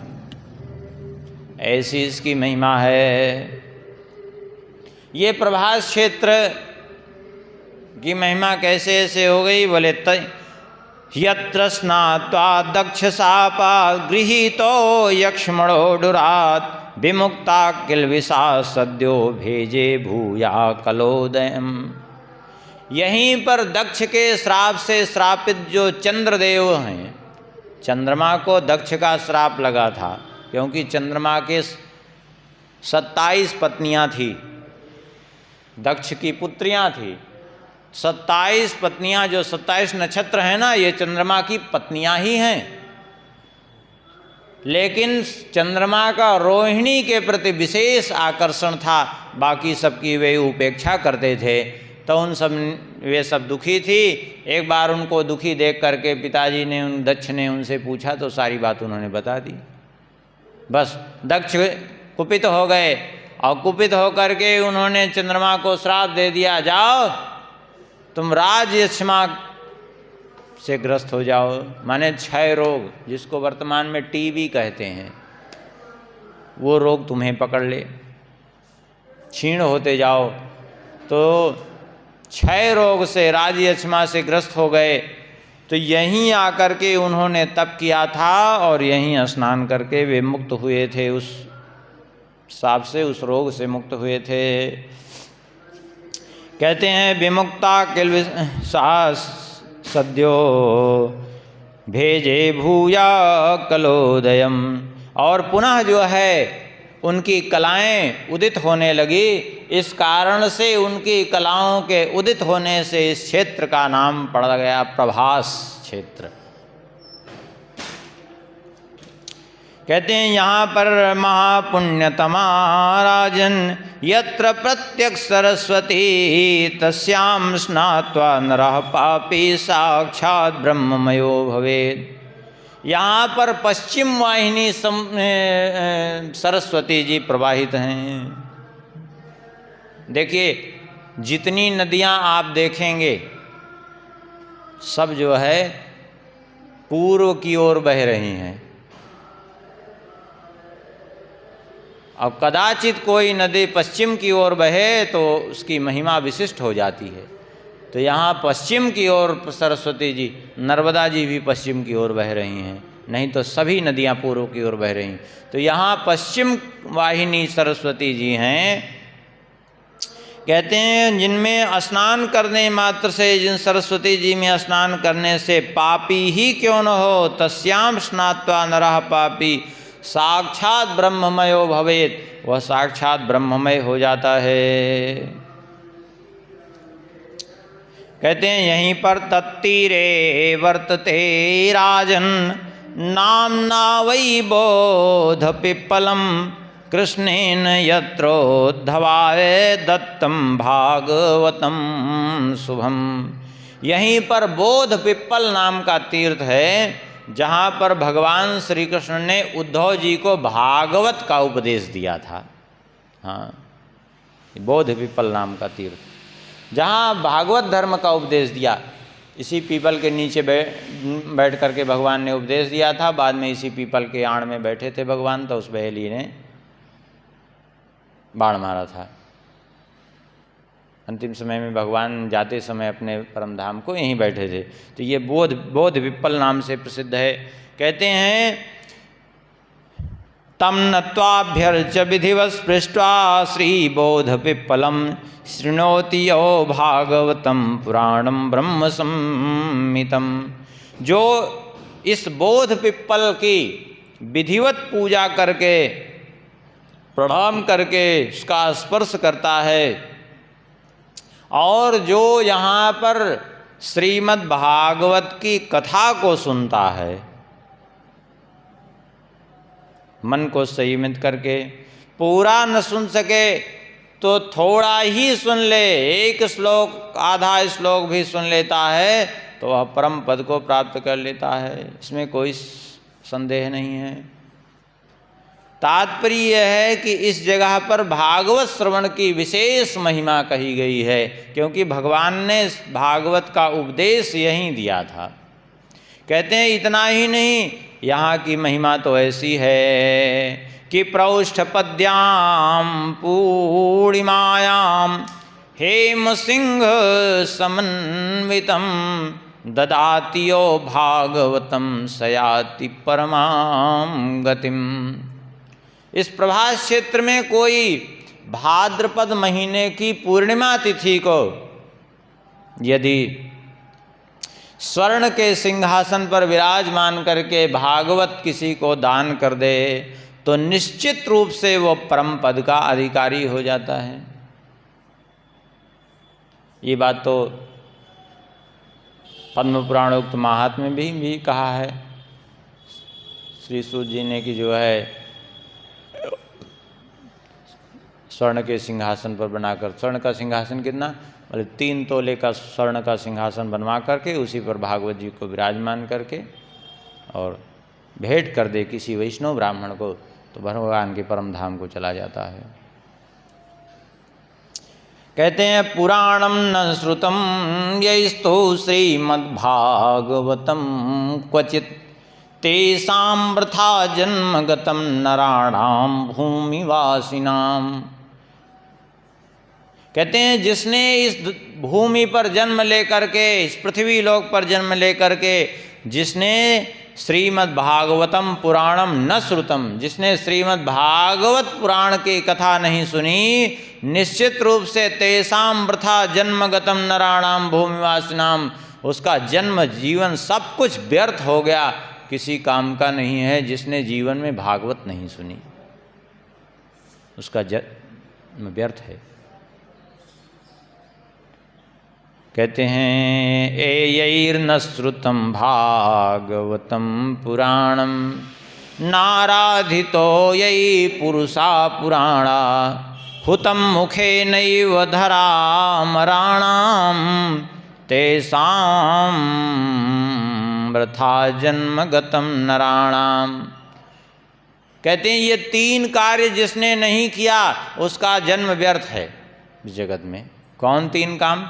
एक तो जिसने श्रीमद् भागवत कथा का श्रवण नहीं किया, और दूसरे बोले नाराधितो यही पुरुषा पुराणा, जिसने भगवान श्री हरि की आराधना नहीं की, और तीसरा बोले हुतम मुखे नैव धरामराणाम, तीसरा यह है कि जिसने ब्राह्मणों के मुख में आहुति नहीं दी, अर्थात ब्राह्मणों को पवित्र भोजन नहीं कराया। ये 3 काम जिसने नहीं किए पृथ्वी पर उसका जीवन जन्म व्यर्थ है, किसी काम का नहीं है वो। द्वारावत्यां तीर्थराजं गोमती सिंधु संगमम यत्र स्नात्वा नरो याति वैकुंठम विमलम पदम। कहते हैं द्वारका में गोमती और समुद्र का संगम जो है, जिसको तीर्थराज के नाम से संबोधित करते हैं, उसमें स्नान करके मनुष्य भगवान के वैकुंठ धाम को प्राप्त कर जाता है। सताश्वमेधजं पुण्यम गंगा सागर संगमे तत्सहस्र गुणम प्रोक्तम गोमती सिंधु संगमे। गंगा सागर संगम में स्नान करने मात्र से मनुष्य को 100 अश्वमेध यज्ञ का फल प्राप्त होता है, किंतु कहते हैं कि उससे 1000 गुना पुण्य प्राप्त हो जाता है गोमती सागर संगम में स्नान करने से उसको। शास्त्रों में पश्चिम समुद्र की बड़ी महिमा वर्णन की गई है। पश्चिम में समुद्र में, क्योंकि पश्चिम दिशा में ही द्वारका आदि सब वहीं है, तो पश्चिम समुद्र में समुद्र की तो वैसे ही सब जगह बड़ी महिमा है, लेकिन कुछ जगह विशेष महिमा कही गई है। तो कहते हैं जो है वहाँ स्नान करने से उसका 1000 गुना फल प्राप्त हो जाता है, गंगा सागर संगम का भी 1000 गुना। इस संबंध में एक कथा सुना रहे हैं, कह रहे हैं इस संबंध में एक कथा सुनिए, उस कथा को सुनने से भी पाप ताप से जीव मुक्त हो जाता है। आसीत गजा भय वैश्यो राजमार्ग पति परा महागौरव संयुक्तो निधि सो धंधो यथा। पूर्व काल की बात है, हस्तिनापुर में एक राजमार्गपति नाम का वैश्य रहता था, बड़ा धनवान था। यहाँ तक कि उसको लोग जो है कुबेर की संज्ञा देते थे, इतना धनवान था। जैसे आज भी कुछ ऐसे हैं गिने चुने लोग कि बहुत धनवान हैं, जिनको लोग कहते हैं अरे वो तो क्या कुबेर के समान है। तो ऐसे ही वो जो वैश्य था, राजमार्गपति नाम था, हस्तिनापुर का वैश्य, बहुत ज़्यादा धनवान था। इतना धन उसके पास था कि क्या कहना है, और बड़ा मान प्रतिष्ठा, क्योंकि जब धन जिसके पास रहता है खूब लोग उसका सम्मान भी करते हैं, बड़े बड़े लोग आकर के उसके सामने नतमस्तक होते हैं। लेकिन अतिशय धन हो, विवेक न हो तो कहीं न कहीं अनर्थ खड़ा होता है, और यही समस्या इसके सामने भी आगे चल कर के हो गई। वेश्या प्रसंग निरतो विटगोष्ठी विशारदा, द्यूत क्रीडन का सक्तो लोभ मोह मदान्विता।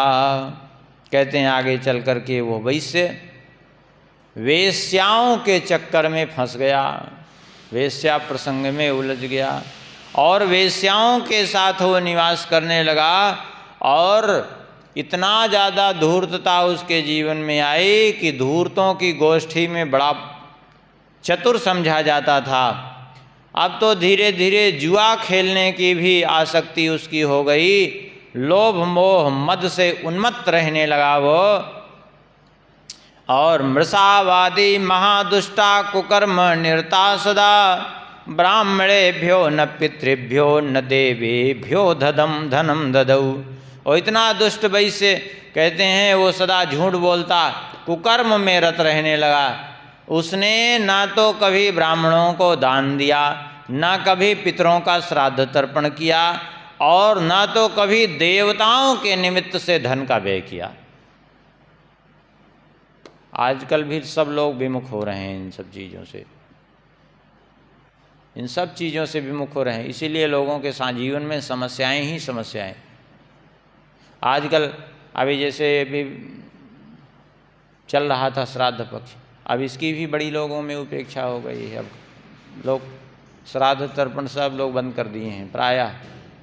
हाँ, और कितने तो ऐसे लोग हैं कि अपने शिष्यों को उपदेश ही देते हैं, अब तुमको करने की ज़रूरत ही नहीं है, ले लो। अब उनसे पूछो, जो उपदेश देते हैं उन महामूर्खों से पूछो, कह देते हैं अब तुम जो है दीक्षा ले लिए हो श्राद्ध तर्पण की, तुमको आवश्यकता ही नहीं। जो कहते हैं उनसे पूछो कि श्री राम जी ने जो स्वयं अपने पिता का श्राद्ध तर्पण किया, तो श्री राम जी के भक्त होकर तुमको क्यों आवश्यकता नहीं है? हाँ, श्री राम जी शास्त्रों में प्रमाण है। वहीं पे वाल्मीकि रामायण में ही देखिए, वहाँ जाके श्राद्ध तर्पण पिंडदान किया है। इतना ही नहीं, गया जी में जाकर के श्राद्ध तर्पण पिंडदान का प्रमाण मिलता है, पुष्कर में जाकर के करने का मिलता है, वो भगवान कई जगह मिलता है। लेकिन नहीं, अरे इतना ही नहीं, स्वयं भगवान होकर के गीधराज जटायु गीध देह तज धारी हरि रूपा, भगवान का स्वरूप प्राप्त करके परम धाम को चले गए, लेकिन उनका भी भगवान ने श्राद्ध तर्पण पिंडदान किया, गीध का भी। और इतना ही नहीं, उस गीध के बारे में जब उसके भाई संपाति ने सुना जटायु के बारे में, तो उसने जाके जलांजलि प्रदान की। जहाँ हमारे धर्म की शास्त्र की इतनी मर्यादा है, वहाँ ऐसे लोग प्रचार कर रहे हैं कि बताओ जरूरत ही नहीं है इसकी। जबकि हमारे शास्त्रों में ही लिखा है, कदाचित देव कर्म छूट जाए तो उतना दोष नहीं है, लेकिन पितृकर्म छूट जाए तो बहुत बड़ा दोष है। फिर छूटना नहीं चाहिए, लेकिन क्या कहा जाए। अच्छा, ऐसे लोगों के पीछे खूब लोग जुड़ते हैं। क्यों? क्योंकि कह देते हैं तुमको कुछ करने की ज़रूरत ही नहीं है, बस केवल इतना ही ज़रूरत है कि तुम जो है जैसे भी लूट पाट के ले आओ, हमको दो, बस इतना ही ज़रूरत है, बाकी कुछ करने की ज़रूरत नहीं। और उसी में लोग भटक रहे हैं। ऐसे लोगों से दूर हो जाना चाहिए जो कह दें कि कुछ ज़रूरत ही नहीं तुमको करने की। शास्त्र की मर्यादा जो कुछ बनाई गई, शास्त्र में जो कुछ लिखा गया, सब करने की ज़रूरत है। जब गीधराज जटायु परम धाम को चले गए तो उनका भी कर रहे हैं, जबकि परम धाम जाने के बाद क्या हो सकता, फिर भी कर रहे हैं। क्यों? क्योंकि वो विधि है।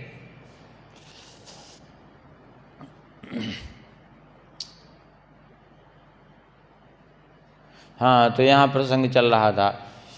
कहते हैं इसने क्या किया कि ना तो कभी ब्राह्मणों को कुछ दान किया, ना कभी पितरों का श्राद्ध पिंडदान तर्पण किया, ना पितरों के निमित्त से कभी इसने ब्राह्मण भोजन कराया, और ना तो कभी इसने जो है देवताओं के निमित्त ही कुछ धन का व्यय किया धर्म कार्य में। और इतना ही नहीं, हरे कथा प्रेक्ष्य दूरात् दूरम वै निर्ययौ त्वरम पित्रो सेवा पिन कृता न पुत्रेभ्यो धनम ददौ। भगवान की कथा कहीं होती रहती तो वहाँ कभी भूल में नहीं जाता, दूर से जाता, निकल जाता कि कथा सुनाई भी न पड़े। और माँ बाप की भी सेवा नहीं की, इतना ही नहीं, उसने अपने पुत्रों पर भी धन का व्यय नहीं किया। धनवान होने पर भी अपनी पत्नी का परित्याग कर दिया उसने, और वेश्याओं के संग में रह करके आधा धन तो उन वेश्याओं के निमित्त से अर्पण कर दिया। अब ये अवसर लगा चोरों को, चोरों ने भी देखा कि ये तो अच्छा वेश्याओं में वो रचा पचा है, तो उन्होंने भी अपना हाथ साफ किया, जो जैसे पाए वैसे ले भागे। जो बचा खुचा धन पृथ्वी में गड़ा था, पहले के लोग गाड़ कर रखते थे, वो जब खोदा तो वो सब मिट्टी में मिलके मिट्टिन हो गया था पूरा। हाँ, धन बिगाड़ दीजिए तो कुछ वर्ष बाद धीरे धीरे वो मिट्टी के साथ मिल करके वो मिट्टिन रूप में उपड़ित हो जाता है, गल जाता है मिट्टी के साथ में, तो वो भी खत्म हो गया। कहते हैं अर्धम पुण्येन वर्धते लक्ष्मी पापेन क्षीयते ध्रुवम, क्योंकि पुण्य से लक्ष्मी की वृद्धि होती है और पाप से लक्ष्मी क्षय को प्राप्त होती हैं, संपत्ति नष्ट हो जाती है। अब तो एवं सनिर्धनो जातो वेश्यासक्तो महाखला तस्मिन् गजाभैरम्ये चौर्य कर्म चकार। अब वो तो निर्धन हो गया, वेश्या में आसक्त था, अब करता क्या, सब उसका जो धन था वो नष्ट हो चुका था। अब उसने चोरी करना प्रारंभ कर दिया, चोरी का काम करने लगा। संयोग से उस समय शांतनु जी का राज्य था, भीष्म के पिता राजा शांतनु उस समय राजा थे। और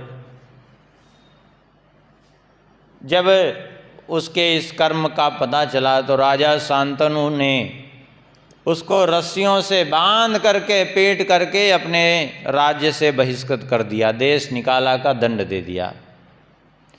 वन में चला गया, वहाँ जा कर के हिंसा करने लगा। वने पिनिवसन सोपी जीव हिंसाम चकारः समाद्वादशसहस्रम नन्नाववर्ष यदा घना। वहाँ जा कर के वन में हिंसा करने लगा, और संयोग से उन्हीं दिनों 12 वर्ष तक बारिश नहीं हुई। दुर्भिक्ष से पीड़ित होकर के वो पश्चिम दिशा की ओर चल पड़ा, पश्चिम दिशा की ओर बढ़ा जा रहा था। एक दिन एक वन से गुजर रहा था, एक सिंह ने मार डाला उसको, सिंह ने उसको फाड़ करके खत्म कर दिया। अब जब सिंह ने मार डाला, संयोग से यमदूत आए, तदैव यमदूतास्तं बद्ध्वा पाशैरधो मुखम कसाघातैस्ताडयन्तो निन्युर्मार्गम यमस्य चा। यमदूत आए और उसको पास से बांध करके उल्टा लटका करके खींचते हुए यमलोक की ओर चल दिए। उसके प्राण को तो यमदूत खींच के ले जा रहे थे और उसका शरीर जो शेर ने मार दिया था, सिंह ने, वो वहीं पड़ा हुआ था। जब वहीं पड़ा हुआ था और संयोग से थोड़ी ही देर में एक गीध आया, बड़ा विशालकाय गीध था, और उसने देखा कि ये तो इतना बड़ा शरीर पड़ा हुआ है, तो उसने अपने चोंच से उसकी एक भुजा का मांस खींच लिया और खींच करके वो ले करके खाने लगा उसको। लेकिन तब तक दूसरे पक्षियों को उधर आते देख करके वो उड़ गया और उड़ने लगा। वो अपने चोंच में मांस दबाए हुए वो गीध पश्चिम दिशा की ओर उड़ता ही रहा। इधर कुछ दूर जब वो गया तो संयोग से निरामिषा खगाश्चान्ने सामिसं जगमुरातुरा एवं कोलाहले जाते कंक चिल्लादिवी कृते। वो उड़ा चला जा रहा था विशाल मांस का टुकड़ा लिए हुए, और उधर जो है कुछ ऐसे चील गिद्ध आदि पक्षी थे। उन्होंने जब देखा उसके मुख में मांस का टुकड़ा चोंच में, अब वो सब दौड़ पड़े उस मांस के टुकड़े के लोभ से उसी के पीछे, और वो सब छीनने का प्रयास करने लगे, लेकिन वो किसी तरह मांस का टुकड़ा नहीं छोड़ रहा था। उड़ते पश्चिम दिशा की ओर भागा चला जा रहा था, लेकिन पक्षियों ने उसका पीछा किया। अंत में वहाँ जब वो पश्चिम दिशा की ओर पहुँचा, एक विशालकाय गृध्ध ने देखा तो उसने आकर के उसके चोंच पर आक्रमण कर दिया छीनने के लिए। आकर के उसने अपनी चोंच से उसके ऊपर प्रहार किया, और जैसे ही चोंच से प्रहार किया कि तन्मुखात् प्रपतन् मांसम गोमती सिंधु संगमे तीर्थप्लुते तस्य मांसे वैश्योऽयं पातकी महान। जैसे उसके मुख से वो मांस का टुकड़ा गोमती सागर संगम में गिर गया, और गिरते ही इधर मांस का टुकड़ा गिरा संगम में, उधर यमदूत रास्ते में घसीटे चले जा रहे थे, और तुरंत जो है जैसे ही वो गोमती सागर संगम में मांस का टुकड़ा गिरा, वैसे ही वो यमदूतों के पास से मुक्त हो गया। वो यमदूतों ने कहा अरे ये हो क्या गया, और तब तक देखते देखते यमदूतों के वो चतुर्भुज स्वरूप में परिणित हो गया, और चतुर्भुज स्वरूप में परिणित होकर के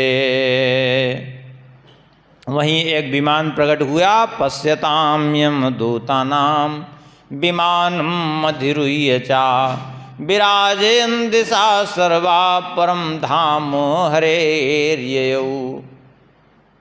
विमान पर बैठ करके भगवान के परम धाम को, वैकुंठ लोक को चला गया। कहते हैं इस गोमती सिंधु संगम्य संगस्य माहात्म्यम शृणुते नरः सर्वतीर्थ विनिर्मुक्तो विष्णुलोकम प्रयाति सा।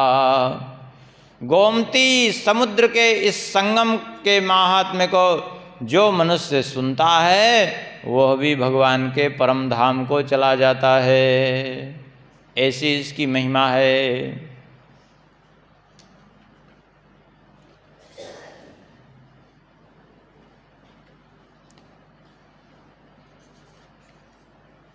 आगे कहते हैं श्री नारद जी द्वारावत्या समुद्रस्य माहात्म्यम शृणुमानद सर्व पापहरम पुण्यम तत्स्नान फलदम श्रुतम। कहते हैं हे राजन, अब द्वारिका और समुद्र के महात्म्य को सुनिए, जो समस्त पापों का हरण, पुण्यदायक और तीर्थों का स्नान का फल देने वाला है। माधव्यां पूर्णमास्यां यो व्रती स्नात्वा नदीपतिं नत्वा संपूज्य विधिवद रत्नदानम करोति यः। कहते हैं जो वैशाख मास की पूर्णिमा को व्रत रह करके स्नान पूर्वक अर्थात गोमती सागर समुद्र संगम में स्नान करके जो समुद्र का पूजन करता है और रत्नों का दान करता है, उसके शरीर में ब्रह्मा विष्णु महेश तीनों देव निवास करते हैं। तस्य दे त्रयो देवा निवसन्ति महीपते, तीनों देवता उसके शरीर में आकर अपना निवास बना लेते हैं। और यस्य दर्शन मात्रेण नरो याति कृतार्थताम, उस व्यक्ति के दर्शन करने मात्र से मनुष्य कृतार्थ हो जाता है, ऐसी महिमा है। कहते हैं इतना ही नहीं, तद्देह स्पर्शना सद्यो ब्रह्म हत्या प्रमुच्यते, उसके स्पर्श मात्र से ब्रह्म हत्या से जीव मुक्त हो जाता है। यत्र यत्र गतासोपि तत्र तत्र च भूसुभा दृष्ट्वा तं च मृतः पापी जगद्वध करोपि छिन्नत्ति पाप पटलम परम मोक्षम प्रयाति। कहते हैं वो जहाँ जहाँ जाता है वहाँ वहाँ की भूमि मंगलमय हो जाती है, और जो उसका दर्शन करते हैं वे अपने पाप से मुक्त हो जाते हैं। कहते हैं श्री नारद जी, अब आप रैवत पर्वत की महिमा सुनिए। रैवतस्याथ शैलस्य माहात्म्यं शृणु मानद सर्वपापहरं पुण्यम भुक्ति मुक्ति प्रदायकम। रैवतक पर्वत की महिमा सुनिए आप, जो समस्त पापों का हरण करने वाला, पुण्यदायक और भोग मोक्ष प्रदान करने वाला है। कहते हैं गौतमस्य सुतो धीमान मेधावी नाम वैष्णवः विंध्याचले तपस्ते पे वर्षाणाम अयुतम सतम। गौतम जी का पुत्र था जिसका नाम था मेधावी। नाम के अनुसार कभी कभी गुण भी हो जाते हैं। नाम था मेधावी और बड़ा बुद्धिमान था। वो भगवान विष्णु का परम भक्त था। उसने 10 लाख वर्षों तक विंध्याचल पर्वत पर कठोर तप किया। 10 लाख वर्ष विंध्याचल पर्वत पर तप किया। एक दिन संयोग से तम दृष्टुमागता साक्षादपांतर तमो मुनि नोच्च चालासना सोपी मेधावी तपसोत्कटा। एक दिन संयोग से मुनिवर अपांतर तमाजी उससे मिलने के लिए आए कि चलो इतने वर्ष से तपस्या, 10 लाख वर्ष से तपस्या कर रहा है, चल के मिलें। लेकिन बड़ी विचित्र बात हुई कि ये तो एक तरह से श्री मुनिवर अपांतर तमाजी कोई सामान्य मुनि नहीं है, एक तरह से उनकी कृपा ही थी कि वे आए उसको से मिलने के लिए। लेकिन उनको देख करके भी वो चुपचाप बैठा रहा, आसन से उठा भी नहीं, बस कुपित हो गए। और कुपित होकर के अपांतर तमस्तम वही ससाप क्रोध पूरितः सताम भक्त पापात्मन स्वतपो बल गर्विता। अपांतर तमाजी क्रोध में आ गए और बोले, अरे मूर्ख, संतों के प्रति भक्ति तुम्हारे हृदय में नहीं है, पापात्मन, तुझे अपने तप बल का बड़ा गर्व हो गया है। पर्वत के समान तू अचल बन करके पड़ा रहा, इसलिए जा पर्वत हो जा।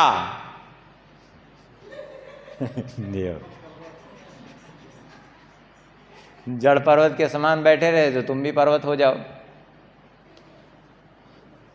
इसलिए कभी अभिमान नहीं करना चाहिए। अरे यहाँ 10-10 लाख वर्ष की तपस्या करने के बाद ये दशा हो रही है। हाँ, किसी अगर महापुरुष का तिरस्कार हो गया तो सब खत्म हो जाएगा। बोले जाओ तुम पर्वत हो जाओ। अब तो जो है अपांतर तमा मुनि जी तो चले गए, वो मेधावी आखिर पर्वत हो गया। और उसका जन्म हुआ श्रीशैल पर्वत के पुत्र के रूप में। लेकिन चूँकि पूर्व जन्म में भगवान विष्णु की आराधना की थी 10 लाख वर्ष, इसलिए जो है उसको पूर्व जन्म की बातों का स्मरण बना रहा और भगवान की भक्ति के प्रभाव से सब कुछ स्मरण रहा। अब उस जन्म में भी भगवान की भक्ति बनी रही। कहते हैं एक दिन की बात है, एकदा मन्मुखा श्रुत्वा माहात्म्यम द्वारकापुरा प्रोवाच सोपि राजानम रैवतम गच्छ सत्वरम। श्री नारद जी कहते हैं कि एक दिन मैंने उसको जाकर के द्वारिकापुरी की महिमा सुना दी। हाँ, क्योंकि नारद जी अब जानते थे नारद जी कि ये भगवान का भक्त है, पूर्व जन्म में आखिर वही मेधावी ही तो था ये। तो नारद जी ने जाकर के द्वारिका जी की महिमा सुनाई। कहते हैं सुनकर के श्रीशैल के उस पुत्र ने कहा कि हे मुनिवर, आप जब मुझे इतनी कृपा करके द्वारिका जी की महिमा सुना दिए हैं तो इतनी कृपा और कर दीजिए कि आप राजा रैवत के पास चले जाइए और मेरी प्रार्थना भी उनसे सुना दीजिए कि आप बड़े दिन, क्योंकि आप तो बड़े दिन वत्सल हैं, वे प्रसन्न हो जाएं और मुझे यहाँ से ले जा कर के द्वारिकापुरी में ही निवास स्थान दे दें, मैं वहीं रहना चाहता हूँ। मेरा काम ही एक रहेगा, भगवान विष्णु के भक्तों को शांति प्रदान करना ही मेरा काम है। नारद जी कहते हैं मेरा तो स्वभाव था भगवान के भक्तों को जैसे तैसे भी उनका कल्याण करना। और नारद जी कहते हैं उसकी बात सुन कर के, उस पर्वत पुत्र की बात सुन कर के मैंने जा कर के सारी बात राजा रैवत जी को सुनाई। और जो राजा रैवत जी को सुनाई तो राजा रैवत जी बड़े प्रसन्न हुए और बोले ये तो अच्छा है, चलो यहाँ कोई पर्वत भी नहीं है इसलिए हम उसको अवश्य ले आएंगे। और राजा रैवत पहुँचे और पहुँच करके उन्होंने जो है उस श्रीशैल के पुत्र को अपनी भुजाओं से उखाड़ लिया और उखाड़ करके लेके चल दिए द्वारिका की ओर। उन्होंने निश्चय कर लिया कि मैं द्वारिका में इसकी स्थापना करूंगा। अब तो इधर जब वे द्वारिका से प्रस्थान किए थे उस पर्वत को लेने के लिए, तभी जो है श्रीशैल को पता चल गया कि वो मेरे पुत्र को ले जाने के लिए आ रहे हैं। तो श्रीशैल अपने पुत्र वियोग में व्यथित हो गए और व्यथित होकर के जो है उन्होंने सोचा कि क्या करें, हम अपने पुत्र को कैसे बचावें।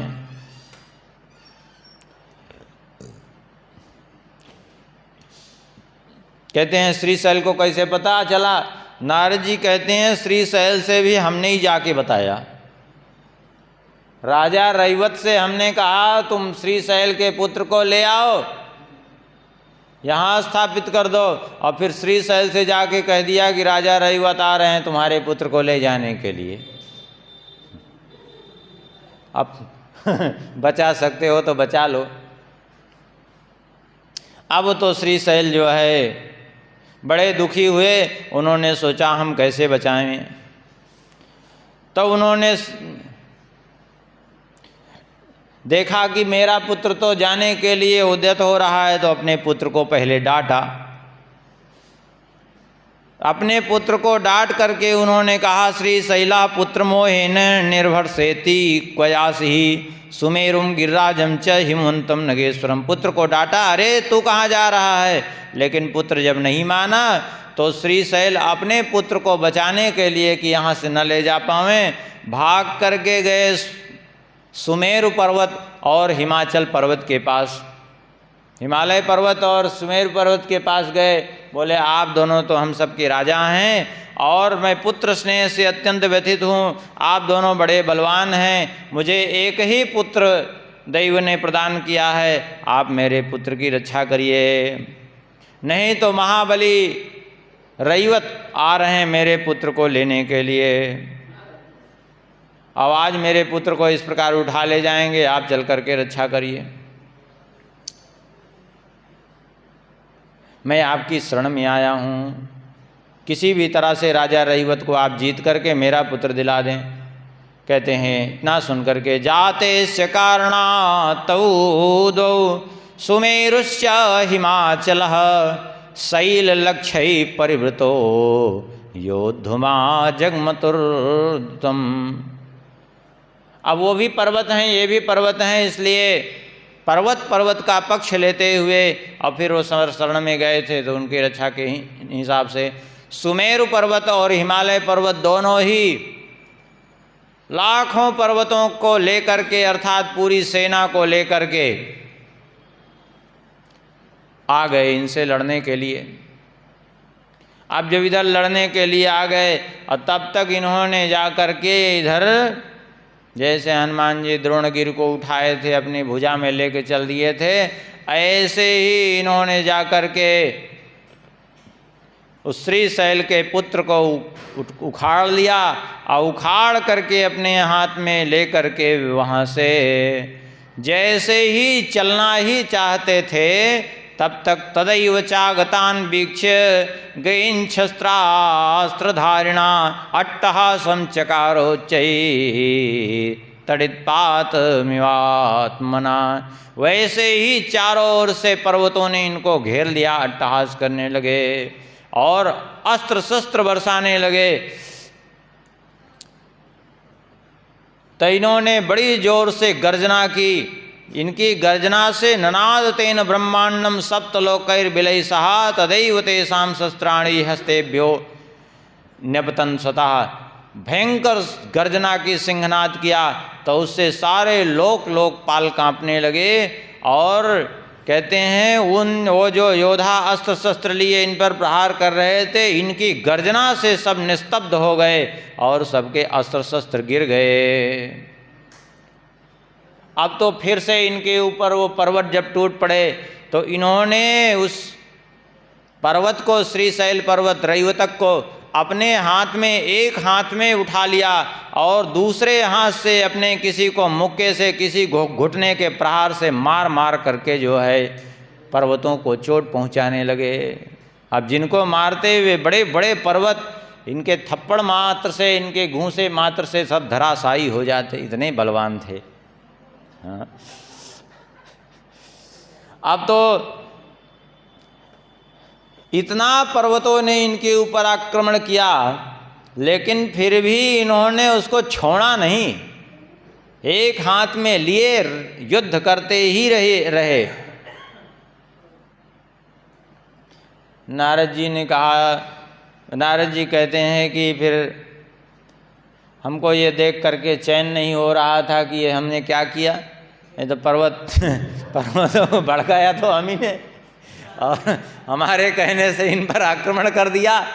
तो ये अकेले इतने पर्वतों से, लाखों पर्वतों से युद्ध कर रहे हैं, कब तक युद्ध करेंगे? तो कहते हैं आखिर फिर मुझसे नहीं रहा गया और फिर सद्यो भक्त सहायार्थम भगवान भक्त वत्सला, कहते हैं फिर सीधा मैं भाग करके भगवान के पास गया और भगवान को पुकारा, प्रभु रक्षा करिए, रक्षा करिए। बोले किसकी रक्षा करना है? बोले राजा रैवत की रक्षा करना है, चलिए अब जल्दी से।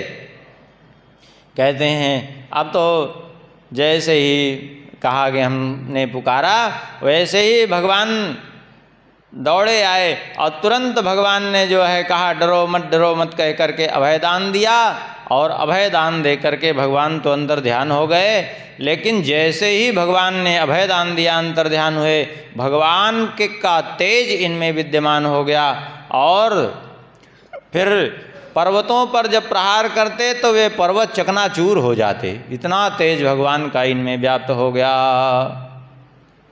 अब तो एक मुक्के के प्रहार से सुमेरु पर्वत भी व्याकुल होकर के गिर पड़े और हिमवान पर्वत भी इनके प्रहार से व्याकुल होकर के विंध्याचल पर्वत को अपने पैरों के नीचे इन्होंने दबा दिया, उठने में भी वे समर्थ नहीं हुए। अब तो जो है इस प्रकार से बहुत से पर्वतों को, विंध्याचल पर्वत को अपने एक पैरों से दबा करके दूसरे पैर से अपने ठोकर मार मार कर दूसरे पैरों को प्रताड़ित करने लगे। अब तो पर्वतों में भगदड़ मच गई, दसों दिशाओं में वे सब भाग चले। अंत में जब सब भाग गए, राजा रैवत जी ने पर्वतों पर विजय प्राप्त की और उस पर्वत को लिए हुए वहाँ से चले आए और ले आकर के उसको द्वारका में स्थापित कर दिया। सौभूत रैवत नामापि राजन रैवत को चला। कहते हैं वही पर्वत राजा रैवत के नाम से ही रैवताचल पर्वत के रूप में विख्यात हुआ, अथवा उसी को रैवक तक पर्वत कहते हैं, उसी को रैवक तकाचल पर्वत कहते हैं। कहते हैं वहाँ वो विख्यात हुआ। और तस्य दर्शन मात्रेण ब्रह्म हत्या प्रमुच्यते, जिसके दर्शन मात्र से ब्रह्म हत्या से मनुष्य छूट जाता है। स्पर्शनात् क्षतयज्ञानां फलमाप्नोति मानवा, और जिस रैवतक पर्वत के स्पर्श मात्र से मनुष्य 100 यज्ञों का फल प्राप्त कर लेता है। यात्रां कृत्वा च यस्यापि परिक्रम्य नतान भोजनं ब्राह्मणे दत्वा याति विष्णो परम पदम। कहते हैं जो उस पर्वत की यात्रा करता है, परिक्रमा करता है और प्रणाम कर के ब्राह्मणों को भोजन कराता है, वो भगवान के परम धाम को चला जाता है। इस प्रकार से श्री रैवतक पर्वत की महिमा का भी वर्णन किया। और समय हो गया है, यहीं कथा को भी विश्राम करते हैं और कुछ जो है आगे तीर्थों के चरित्र को आगे के प्रसंग में स्मरण करेंगे। सिया बोल सिया बोल सिया सिया बोल, श्री राम राघव रसिकेश बोल।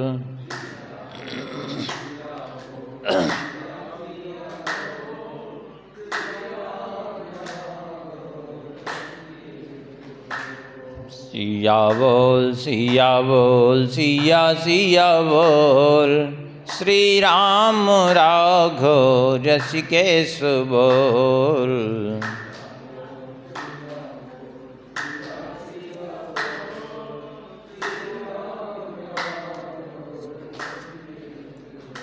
सिया बोल सिया बोल सिया बोल सिया बोल।